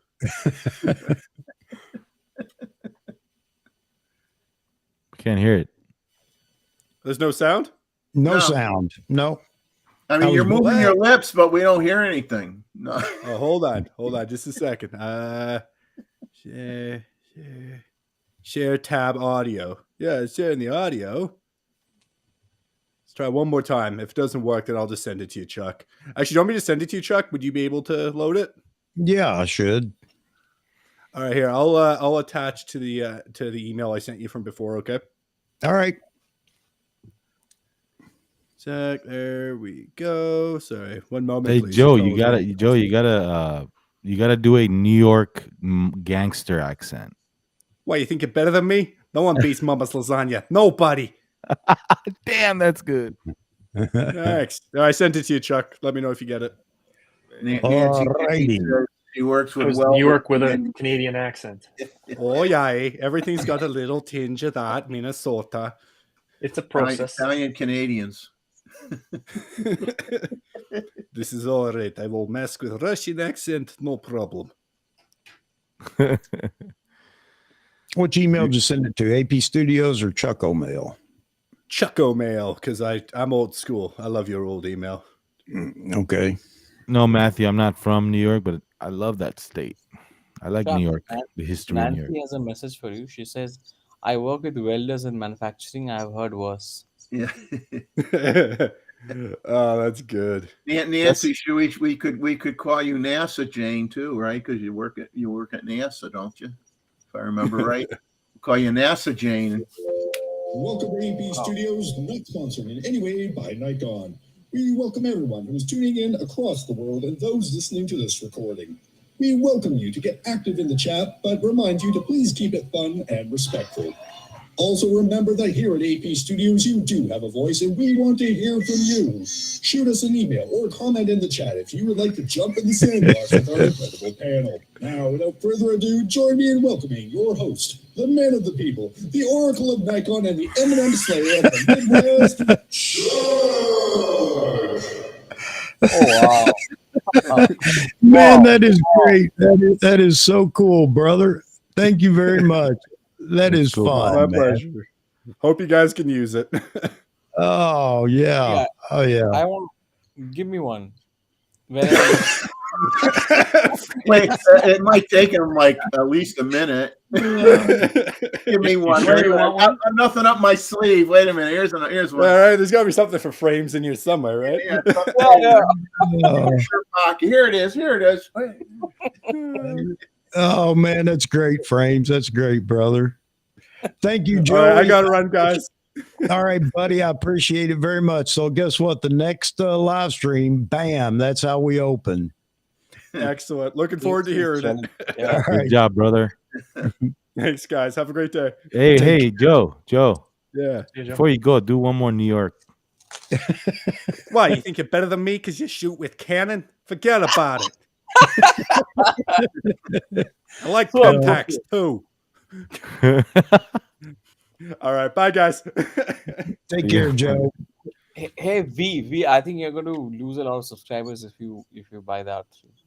No, I'm just gonna buy it to have fun with it, man. I'm not switching, man.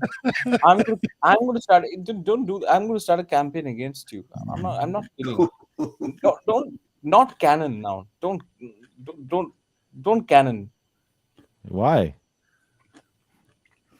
It's so fucking. I mean, that's such a dishonest company. Uh, I'm not switching, guys, so don't worry about it. Hey, Such a manipulative company that's a bunch of. My God. Anupam says how I know JL50. I like movies and stuff, so I'm a big fan of Bollywood too. But uh, actually, that series was sent to me by a friend. He said, "Check this out," because I'm a big sci-fi guy, like Twilight Zone and all that stuff. So Yeah. he's like, "You got to check this out," because what it's about is passengers take a flight and then they're like 30 years later they come back, like they're missing for 30 years, and it's crazy series. Oh yeah. That. Acha. Okay. My I wife see. accuses me of that all the time. Yeah. Where have you been for the last 30 years? I'm taking pictures of birds, dear. I don't know. I got lost. Hey, folks, like and subscribe if you would. Like only because it motivates me. And if you want to hear Joe Man's Land's new intro at the next live stream, then drop me a like. I appreciate it. I got to go to the boys' room again, of course. I'll be right back. I'm Always sorry. letting I'm me know, sorry, like, friends. and subscribe. I know you're going to miss me, but I got to go for a minute. You can't wait to plug in your like and subscribe and follow me, please. All that, right? Social media validation. You have to get off that. Yeah, I know. It's pitiful, isn't it? It's terrible. It's dopamine trap, man. Come on. Everybody Chuck, unsubscribe. put your shirt on the chair as you leave. Yeah. Everybody unsubscribe and drop a dislike while I'm gone. How about that? Hey, those dislikes count towards your algorithms. They don't do much for my motivation, though. Oh no, but they think they're hurting you, but they still count. Hey, frames. Matthew asks, frames, did you know that the first Canon camera had a Nikon lens? Yes, because Nikon actually were a lens manufacturing company, and Canon started with cameras first. Then they both Yep. started doing both. So yeah. Hey, frames. Down, down, down, down, down, down, down, down, down, down. Whose intro is that? Huh? What's that now? Whose intro is that? I don't know. Come on, you guys I- know? Maybe No? you're not a great. Down, down, down, down, down, down, down, down, down, down. Come on, guys! You don't watch photo videos on YouTube? You're not doing Anybody it in the right. chat? Anybody in the chat? Anybody? Hey, There you go. meanwhile, Yaman got it. Yaman got it. you haven't got it. Yaman wins. Fro. Oh, okay. Oh, like that. Yeah. Now yeah. Oh man. Hey, I have a. So what's her name? Nancy, right? Nancy works for Works NASA. NASA. Yeah, works for NASA. Yep. So so Nancy, is it like, and she's at work, right? Can you ask your Yeah. colleagues if aliens are real or not? I mean, it's a real question. I just heard Can't this talk thing about on. Area 51. Can't talk Yeah. about Area 51. Yeah, Nancy. I heard on Joe Rogan. It was a podcast from 3 years back. There was a woman who came on the show and she said that it was actually Stalin's idea to show US that they can manipulate narratives, and they said that we will create this narrative of the stories of UFOs and aliens, and we will show you that you can't control the narratives in your country, and that's how apparently he started it, and I don't know if that's true, but this woman came and said that to Joe, and Joe's like really he was not buying that, but so is it real or is it all stories? Yeah, so maybe Yeah. she'll come back to us. I'd love to take a tour. She probably signed an NDA and she can't talk about it. No, It- it's just No one at NASA talks about aliens. no. Your government has have started talking about aliens now, and plus Sony's autofocus has alien IAF as well.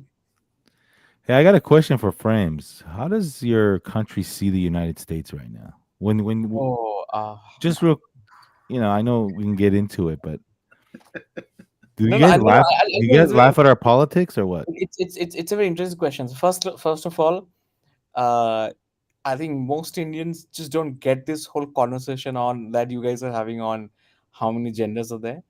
It's just a hilarious conversation that we have it here. Not like for us, it's so hilarious. Like hilarious. It's like we often talk about it. At least some of the guys who follow this stuff, and so that's one. And second, they all think that Biden is probably not the real president. That's the second. And this is not my views. Okay, these are my friends what they say. Okay, um, and I'm not sharing whether I agree or disagree. So they think the Biden is not the real president at all. There is something else that's driving the country, maybe, and that's important for the rest of the world as well. Um, they think that it, that this whole war bit is pushed by now. And it's like Ukraine is like a zombie. It's like dead, but it's being sort of being. It's like a dead man walking because US is pushing weapons. That's the conversation here. So they don't particularly like US in that respect. I think they always support US when they are against they're doing anything against China. And it's like people in India sway this side to that side. Like, okay, US says Australia you can have your nuclear submarines. Indian like, we had to make our own. Why did you give Australia your nuclear submarines? Like, I hate US. And then China flies a few aircrafts over Taiwan. India is back saying, no, we are with US. so, Yeah, I it's can. like, yeah. It's crazy, man. Just a lot of stuff Like going on right I now. think people are undecided because you see, China started claiming another part of India, calling it South Tibet, and they said that we want it now. And then suddenly the conversation is that we need Western weapons. So now a section of the media is like, okay, where is US? Are they going to support? But then on larger conversations, when they keep supporting Pakistan and the terrorist groups and sending money there, people are fed up of that. I mean, people in India, they absolutely are fed up of what has happened in the neighboring countries and how we suffer because of it. So it's a very complex. Uh, there's no right yes or no answer to that. Yeah. It's a very mixed feelings. But yeah, I think another question could be what to think of Americans, the people. So India has a lot of Americans, like in all sectors. You can go and meet them in offices, out of the market, in places where you visit for to travel to, and you meet a lot of Americans. People are Well, very warm to. I mean, there's absolutely individuals. They have no like. People are very warm.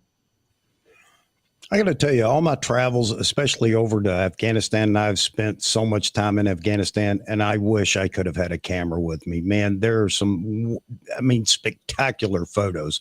Of course, an iconic photo that comes out of Afghanistan is who? Oh yeah, The Afghan woman. The Afghan girl by Steve Yeah, McCurry. yeah, yeah. Mhm. I mean, and I He made actually his saw, career. He made his career out of Afghanistan, Pakistan. and there's just some beautiful photos there to be Yeah. taken, But anyway, Yeah, that's why I enjoy. I enjoyed all the travels that I had around the world. Everybody talks about, well, you got photos in your own backyard. You do, but why is it you want photos from somewhere else? Yeah, I think that's a great topic for an entire chat actually. Yeah, I mean, we have some of the most beautiful national parks here in America that we don't visit. Well, I shouldn't say we don't, because a lot of people do, and a lot of photos. Utah is just full of photos. I mean, it's spectacular out there. But all I hear about is Yellowstone. Apparently, I mean that's the. Yep, Yellowstone.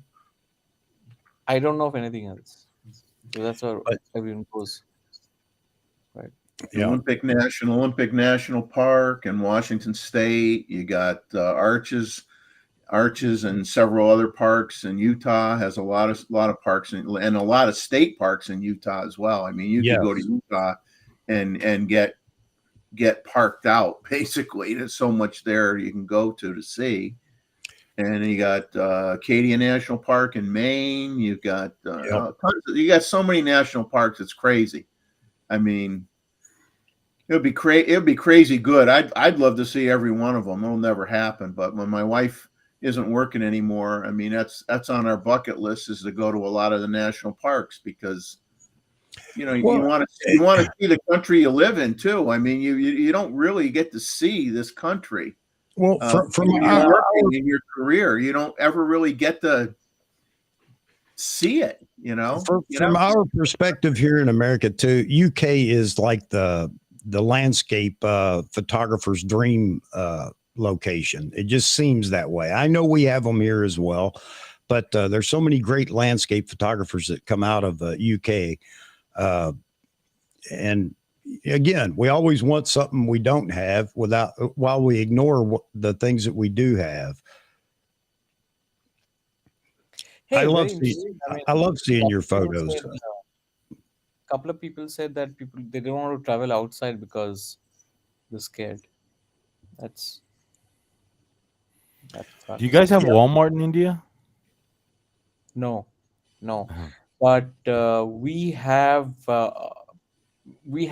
many versions of that, but they're all Indian. So you don't have people acting crazy at Walmart? No, we don't have that culture here actually. I mean, people here don't shoplift. That stuff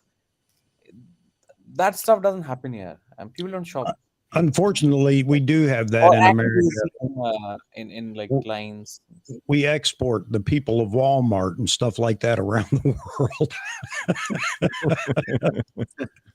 Is there still there's a website called That's how you Walmart, destabilize another country, right, Chuck? Yeah. That's how we destabilize another country. Yeah, exactly. I mean, and you wonder why people want to come here. And I don't know if we still have have a website or not. I mean, you see it on Facebook from time to time, the people of Walmart. I don't understand why people want to come here when they see photos like that. Maybe it's because everybody wants to come here to America to go to New York or California. That's it. No, that you to work or for visit. To live here. The main reason is of remittance, because the dollar is translates to. So, for example, $1 is about 80 rupees, 80 Indian rupees. Okay, but I can buy more stuff in India with the 80 rupees than you can buy with $1 in the US. So the purchasing power of the equivalent dollar, the amount in any specific country is higher, but the exchange rate, because the demand of dollar is higher, and an exchange rate, it looks like rupee is weaker, but rupee has more purchasing power in India than $1 has in US. Yeah, well, so when I work there and send my money to India, it translates to a lot more actual worth of a lot more value. So the remittance is a very big part of why people want to go outside, especially to US. Yeah, my first trip to Kenya was in 1987, and I exchanged $20 for Kenyan shillings, and I got a wheelbarrow full of cash back. in the exchange rate. It was just remarkable. It's No, changed since then, but yeah. I don't know about Kenyan economy and how inflated their currencies. Could you buy a lot of stuff with that? Yeah, actually, you can. I mean, see, that's the thing. The exchange rate is great, when people start talking about it. But when you go somewhere and live somewhere, earning local incomes, it's not as remarkable as it would be exchanging U.S. dollars Yeah. to that currency or other currency to U.S. dollars. I mean, from Europe to the U.S., So Yeah, but as someone that lives in India, if you had a chance to live here right now, and if your work is good here, would you move? No, I personally wouldn't, because if you want to make a career, you want to be in a market that is going through a lot of challenges, a lot of opportunities, a lot of problems to solve. India is a unique country because we are at an inflection point where you have a lot of problems to solve. So the way my CV is going to look after 10 years, my resume is going to look, is that I have solved these tremendous, I mean, really good, interesting problems. If I go to US, it's an operation at a different level, because you have different they have different levels, different kinds of challenges. If I go to, for example, a lot of Indians who go to UAE or Dubai to come, and when they come back, Indian companies don't value their experience a lot, because they say that you don't know complex market dynamics like we understand in India. Look, India is like a bit like Europe, like you have like 10-15 different cultures. I'm in marketing, so it's very challenging to be a marketing professional, advertising professional in India. So it's far more enriching and challenging to do that in India than to do that in most of other countries where the population is homogeneous. It's far more simpler media, because in India it's a complex media uh, landscape. TV, radio, print, digital, how the work is very different. In US, it's simpler to track, to monitor. You know everything, you have all information. Here, you have to do a lot more legwork. You have to really be in the center of action. It's not difficult. It's not easy. It's very difficult, actually. So, when, Yaman's 10 talking years about. from now, Go ahead, finish up. 10 years from now, when probably I'm in senior management or something, then I would like to move to US. Not now. This is a time when I can build a lot of credibility. Okay. And Chuck, just so you know, since you brought it up, $1 US is equal to 127 shillings in Kenya. There you go. Yaman Yeah. says Sanjay Gandhi National Park in Mumbai is a beautiful experience. I assume you've been there. I have not been there. See, that's the I same think thing in Yaman America. actually People been assume there. we've been everywhere in America. I used to have people ask me all the time, "What's it like in Texas?" I don't know. I've never been. Hey, San Francisco is in bad shape right now, so I wouldn't shoot over there. Be careful, Greg. What? San Francisco. He mentioned San Francisco. Even for birders getting mugged. Yeah. With binoculars. Really? Yeah, man. There's a bunch of stuff going on. Yep. Crime is rampant, man. Crime is out of control. So people are leaving their trunks open just so people don't break into their cars. I'm serious. True story. What do you mean? What the police doing? What do you mean? Seriously? He's being serious. I'm sorry, I have nothing against, but I hear such stuff happening in Nigeria or Tanzania, because they're not prosecuting crimes below a certain dollar value, right? Isn't that what it is? Like below $1,000 or something. I don't know. We're getting off topic, but yeah.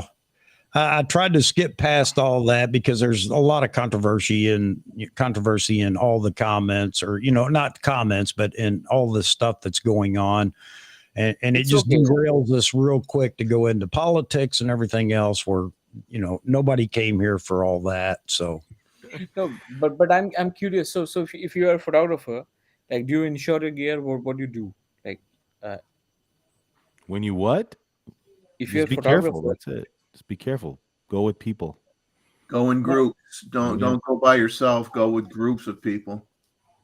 So if someone, okay, but safety and numbers. insure your gear? You have insurance? That's a smart one. Yeah, smart thing to do. It's a good idea to have insurance, but not everybody does. And not everybody's going to insure And- everything they have. Also, have a weapon on you. You never know. I mean, No, even when I'm shooting here in Myrtle Beach, I don't shoot. If I do a night shoot, I don't shoot by myself. I always go with at least one other person. You just have to. I mean, Hey, you got to go, and it doesn't. And it's not, not to pick on any part of the country. No matter what part of the country you're in, you really shouldn't shoot by yourself, especially at night. You really should be around other people. Hey, do people in India talk politics freely without any Yeah. So okay, here in U.S. it's a little different, man. So you No, kinda- I mean, it can get heated, but people do talk. I mean, I'll tell you from where I am, it's actually a great way to pass time for mostly elderly people. And it's like they enjoy. I mean, that's a way for people to connect to talk about politics. Actually, they connect through these conversations, yeah. and they'll forget yesterday's fight, and they'll come back as friends again, and they'll again take. It's a that's, I think, a good thing to have. Yeah, and I commented on a big YouTuber's video.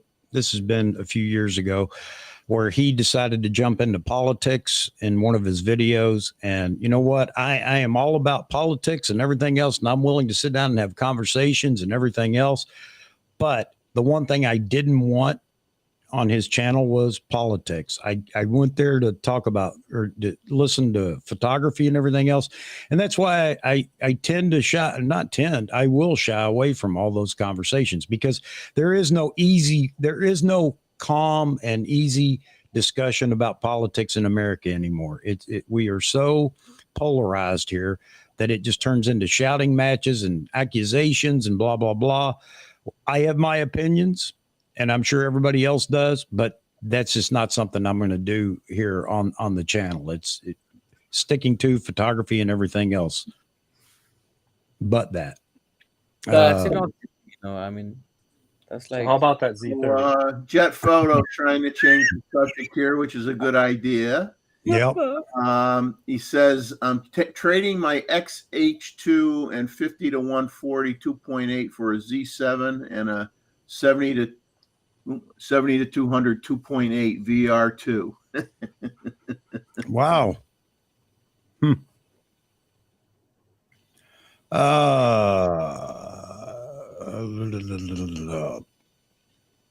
I'm trying to see who else we have in here. Yeah, guys, I appreciate your comments on, look, I'm former military. I get all that.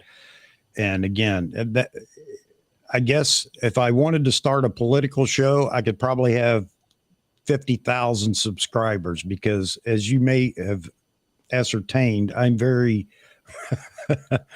I'm very passionate about things. And, but So you will start the fight, you mean? Huh? So you will start the fight, you mean? Yeah. Well, I just don't want to go there. I just don't want to go there. There are enough channels, social media and everything else out there for politics. I just want to keep it to photography and videography and us busting each other's chops. Isn't that right, Frames? Yeah.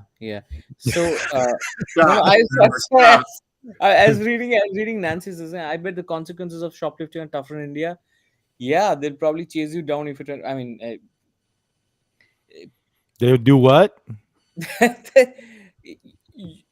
So if you're a young little kid, it's a different thing. But if you're caught stealing, you lose your hand, right? Not like that. Not that But extreme. definitely No. not like that. But people will definitely gather and give you a nice, yeah. See, I love that. You'd be welcomed. Yeah. You'd be welcomed. around. Yes, yeah. This whole idea of shoplifting, and but I think this is kleptomania, right? That's the word, right? Yeah, that's probably a different kind of um, yeah. Okay, we doesn't happen here. I think I got to go to the Nikon website and look at the They've got several lenses on there look that at are the really used good stuff, deals right now. man.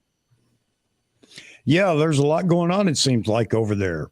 And you brought some of it up earlier, Daryl, when you turned J-Rod photography art onto the 20 millimeter. You said it was refurbished for 10% off or something. So there's a lot going on over there as far as refurbished gear. Again, you would Bought think my that 24 to 70. Go ahead. I was gonna say I bought my 24 to 72.8 and my 14 to 30 off the refurb just before they had that price hike last year, and I got them both for the same price that you would normally pay for the 24 to 72.8. They have some really good deals on there at times. Yeah, the 51.2 was in that group, not this go around, but a few months back. And man, I was really tempted.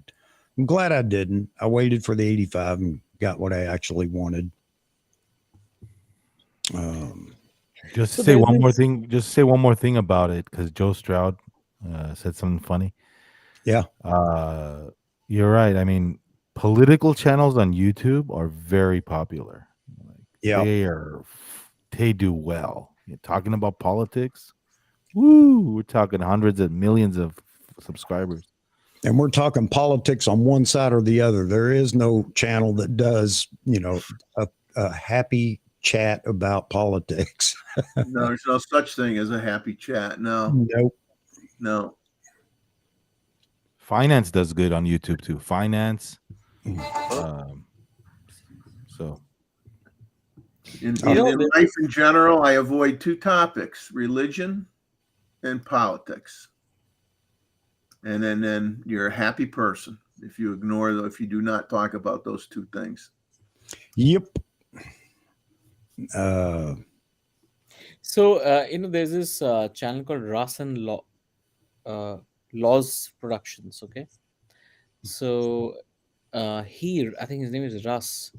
The last video he posted was one of falling out of love with mirrorless, and he essentially was talking about the lenses, and he said he said that he was missing the f-mount lenses. There was a bit more character to it, to the lenses. In fact, in that one, he was talking about the if what was that? 28 1.4, and that got me thinking. I mean, because the f-mount lenses are a lot of value right now, and if you were to buy a few right now, which ones would you buy? I would definitely go for the 58 1.4 and the 28 1.4, and you can buy them cheap and they're interesting lenses. Yeah, I wonder how many. Oh man, I'm almost tempted to get the 21.8 myself. The f mount. The Z mount 21 f1.8, 839, 10% off of that. No, but Russ was talking about the Z mount lenses being too perfect. It's like, Well, I don't know.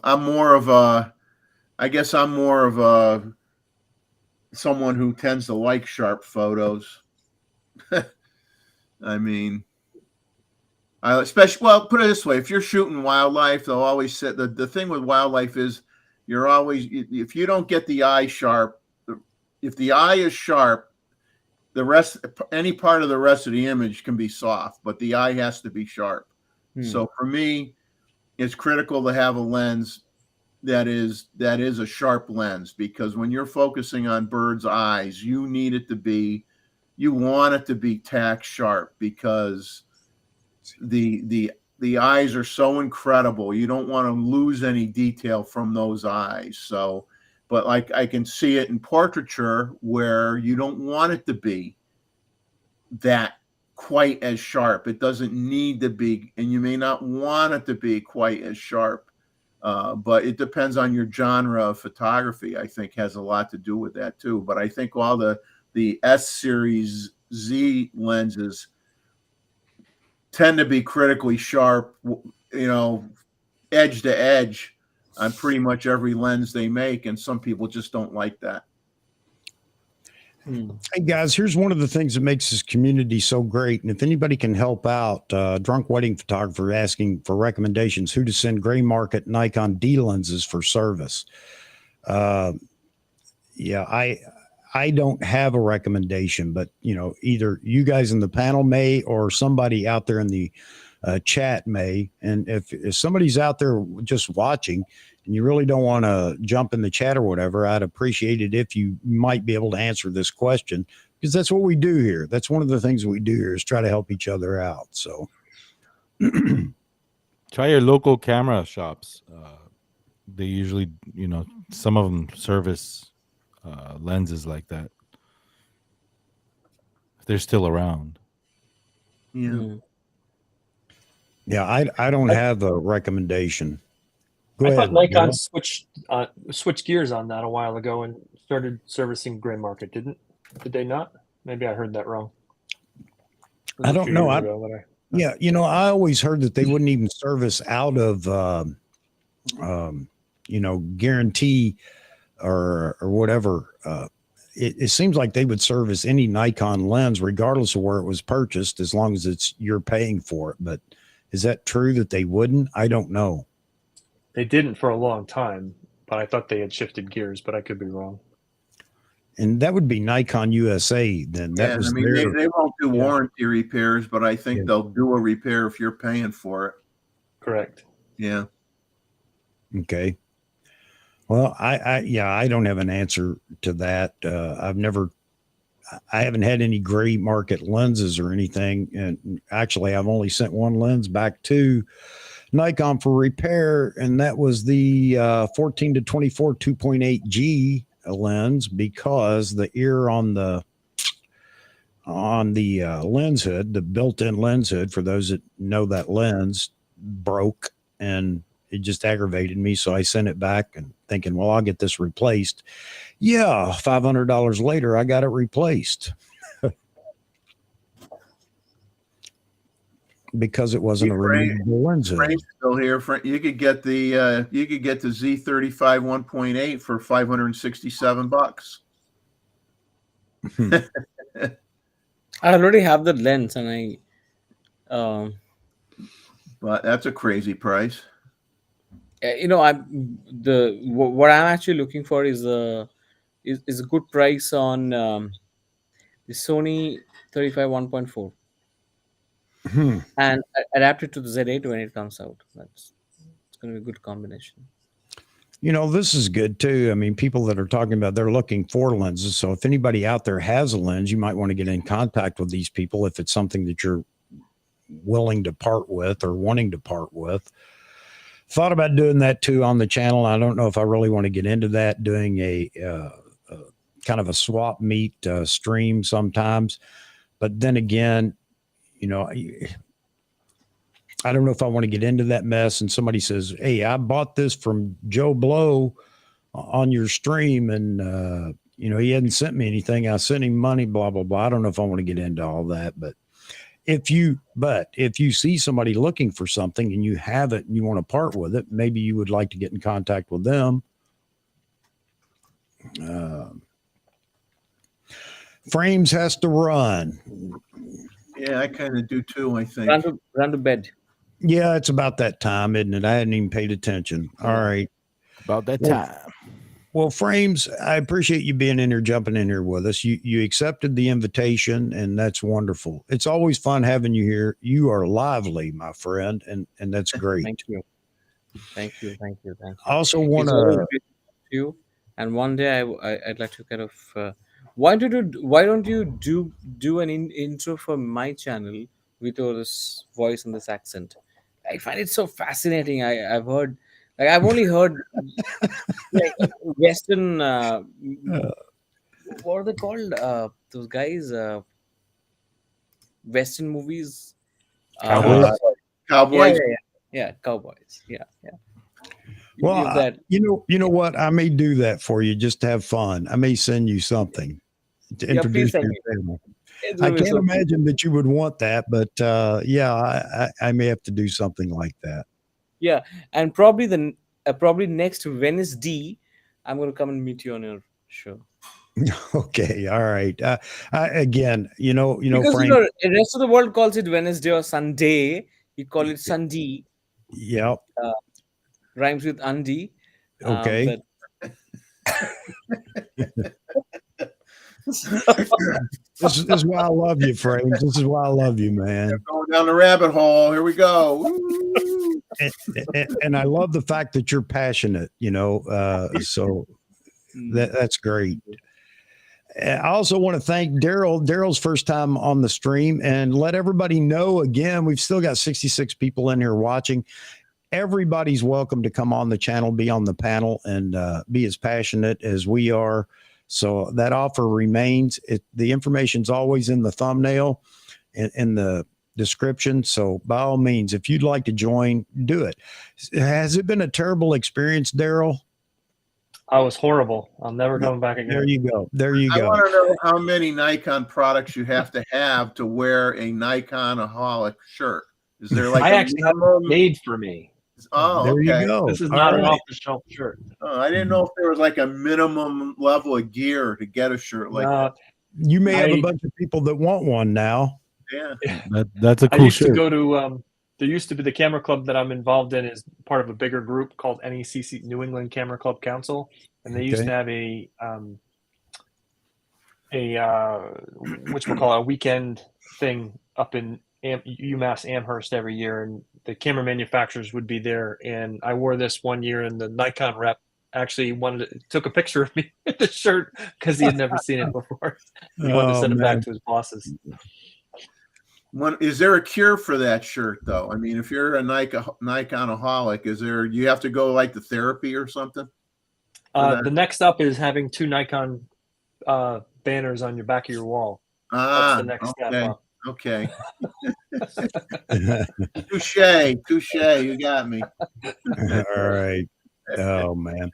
And Thank you for Vahagan, having me. you're more than welcome. And again, you're welcome back anytime. You just let me know.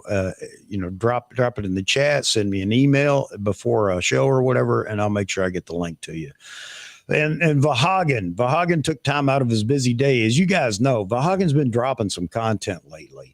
And I keep warning him, he needs to watch out. He's going to burn himself out. So, but I'm enjoying all the content, Vahagan, but we worry about you, brother.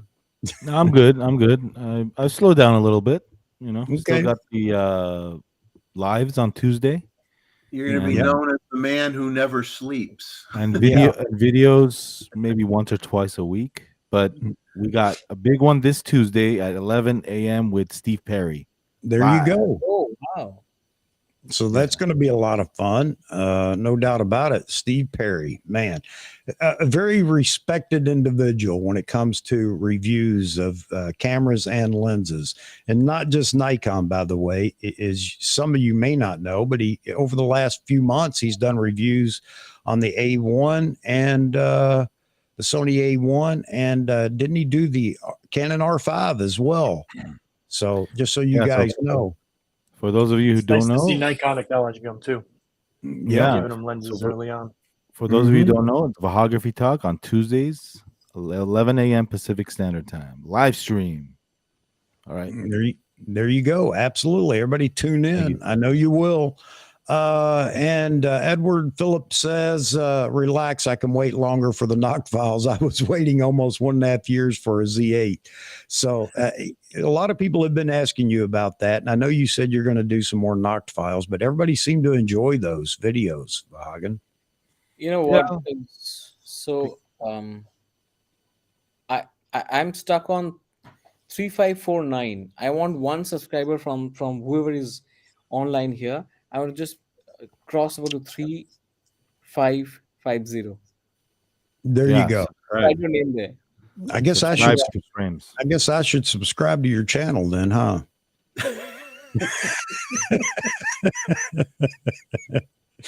I thought you Ch- used to always subscribe, and then an hour later you unsubscribed, and you just keep going back and forth just to mess with them. Is that yeah, what you? somebody was doing that Yeah. to me for a couple of months. It seemed like.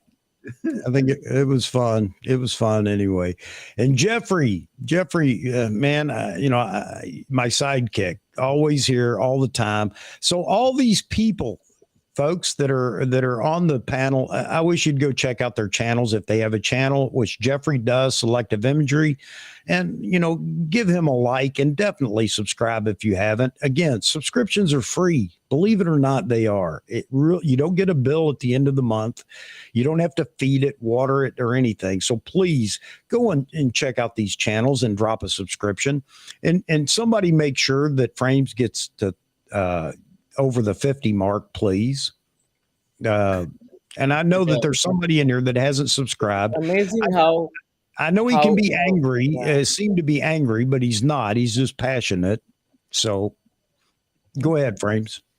Yeah, no, I just observed that you said just one of you guys go, not more than one, and just put it once. Like so generous of you, Chuck. Like, Well, one for you, 50 for him. One for you, 50 for him. Right? No, Yeah, you know what? exactly. You know what? I'm happy where I'm at now. I only ask for subscriptions because my wife, I have to be careful. She may be even watching on the side. Continues to tell me I need to do that, but seriously, I'm happy. If people want to subscribe, they will, and I appreciate that. But go subscribe to Frames TM on YouTube if you haven't yet. There you go. And- Nancy's asking, what's the link for Frames? Okay, Frames the TM, link. no spaces. Just put in Frames TM Nikon, and you'll find his channel. By the way, Frames was the first guy I met on YouTube when I started. Right? Yeah, You're yeah, the yeah. first one. Yeah. We talked the first time. It's cool. So Good guy. You're a good guy. And make sure. I find it hard to believe that anybody that's subscribed to my channel isn't already subscribed to Vahagan. But if you aren't, go to Vahography on YouTube for all the content that he produces and make sure that you subscribe. There you go, Frames. There you go. Joe Stroud just put you over. Oh yeah. Yeah. Thanks, Right, I got Joe. the answer. Thanks, Joe. Thanks, Joe. And I'm gonna also share the link of the channel in the chat, perhaps. Please. Yeah, it just you can't access the chat from here. Yeah, it may not let you drop a link. Yeah. Send it. Well, I don't have to. I'll go to your channel and I'll put it in the description after the fact to make sure that. There you go. Cool. All right. There you go, folks. Go see Frames. Drop him a subscription. So, that's one of the things we've talked about, and I'm not going to drag this out too much longer here, but we got on this subject. The small channels on YouTube struggle so much to just get above that 1,000 mark. And there's a reason for that. And it's not always for monetary reasons or anything else, because I got to tell you, since I got monetized and I've gone through the paperwork drill, everything that it takes to get authorized for it and everything else. I earned like 2 cents yesterday on a video. So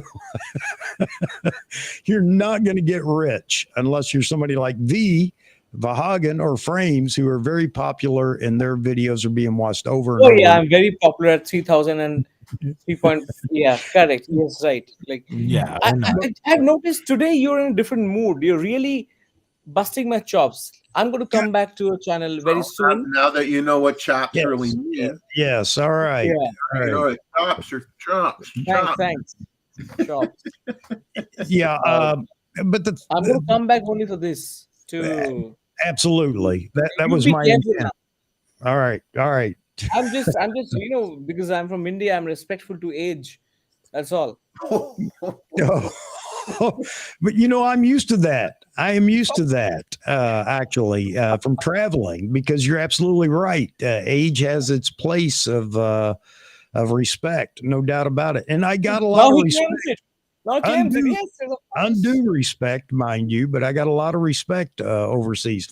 But yeah, I just wanted to say that, small channels, it's not just for monetization. The one thing that it does is it opens up the algorithm to spread your voice, your channel, a lot further, and that's a big deal, being able to reach more people that may be interested in what you produce. So I'm always going to be an advocate of a small channel no matter what. I am still a small channel. I know that Vahagan is as well, and Frames, he doesn't like to give away subscriptions, but still, just kidding again, Frames, just kidding.